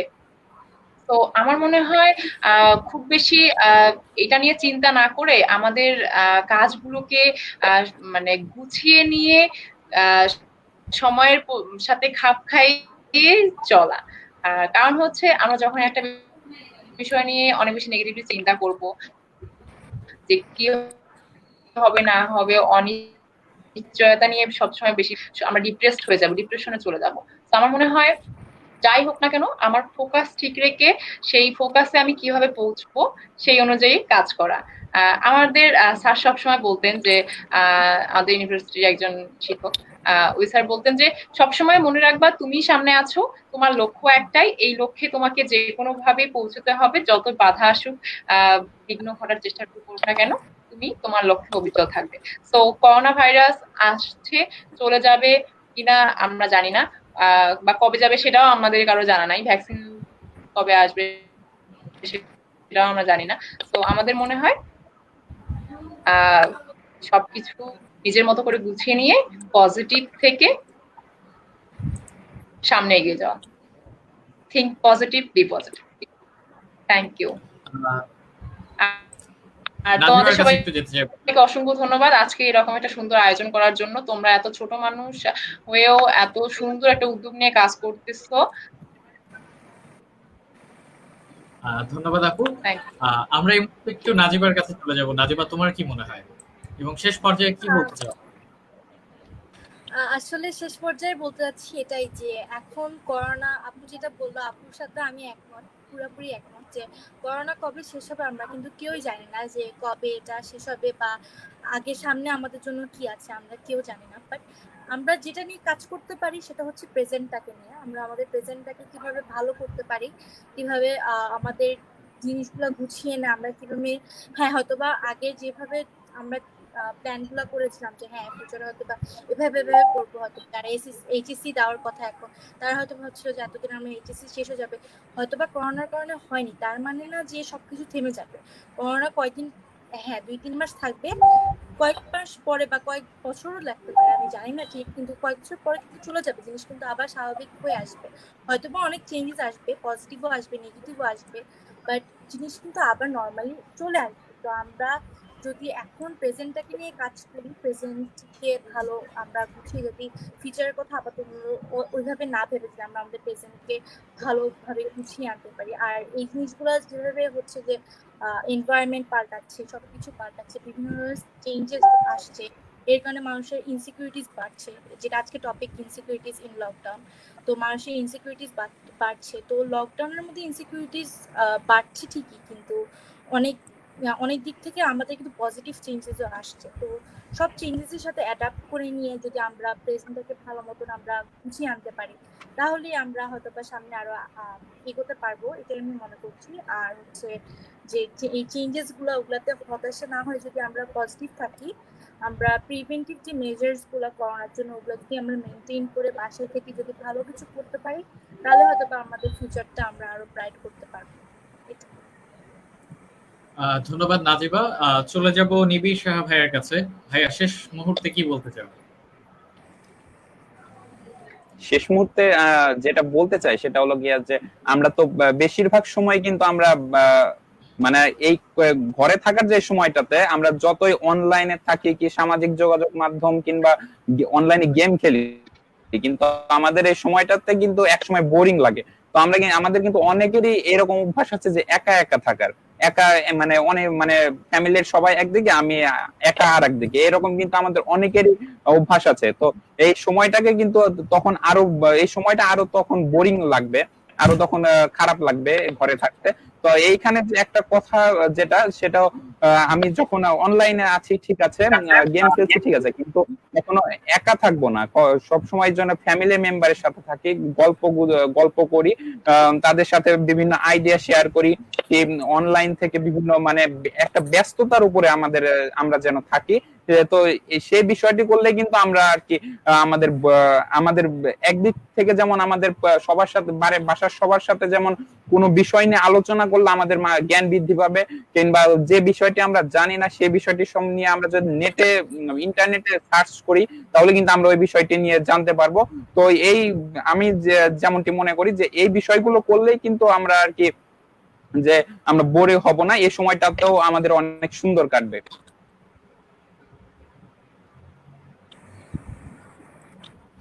ধন্যবাদ নিবিড় ভাইয়াকে। আমাদের সাথে একদম শেষ পর্যায়ে আমরা চলে যাচ্ছি রাতুল ভাইয়ের কাছে। রাতুল ভাই আসলে কি বলতে চান একদম শেষ মুহূর্তে এসে সবার জন্য? আচ্ছা, আমি ব্যক্তিগত জীবনে খুব আশাবাদী মানুষ। কালকে কি হয়েছে আগামীকাল কি হবে তার থেকে অনেক গুরুত্বপূর্ণ আমার কাছে আজকে কি হচ্ছে আজকে কি করব। এবং এই করোনাটা আমাদের জন্য আমার কাছে মনে হয় যে অনেক বড় একটা লেসন ছিল। এই করোনার সময় আমাদের যে ভুলগুলো ছিল, আমাদের যেই সীমাবদ্ধতা গুলো ছিল, বা আমাদের এই করোনার সময় আমরা যেটা ভেবেছি, আমরা যেটা চিন্তা করছি এই স্বাস্থ্য ব্যবস্থাটা আরেকটু ভালো হলে হয়তো আমাদের এই করোনার এই জার্নিটা আরেকটু স্মুথ হইতো।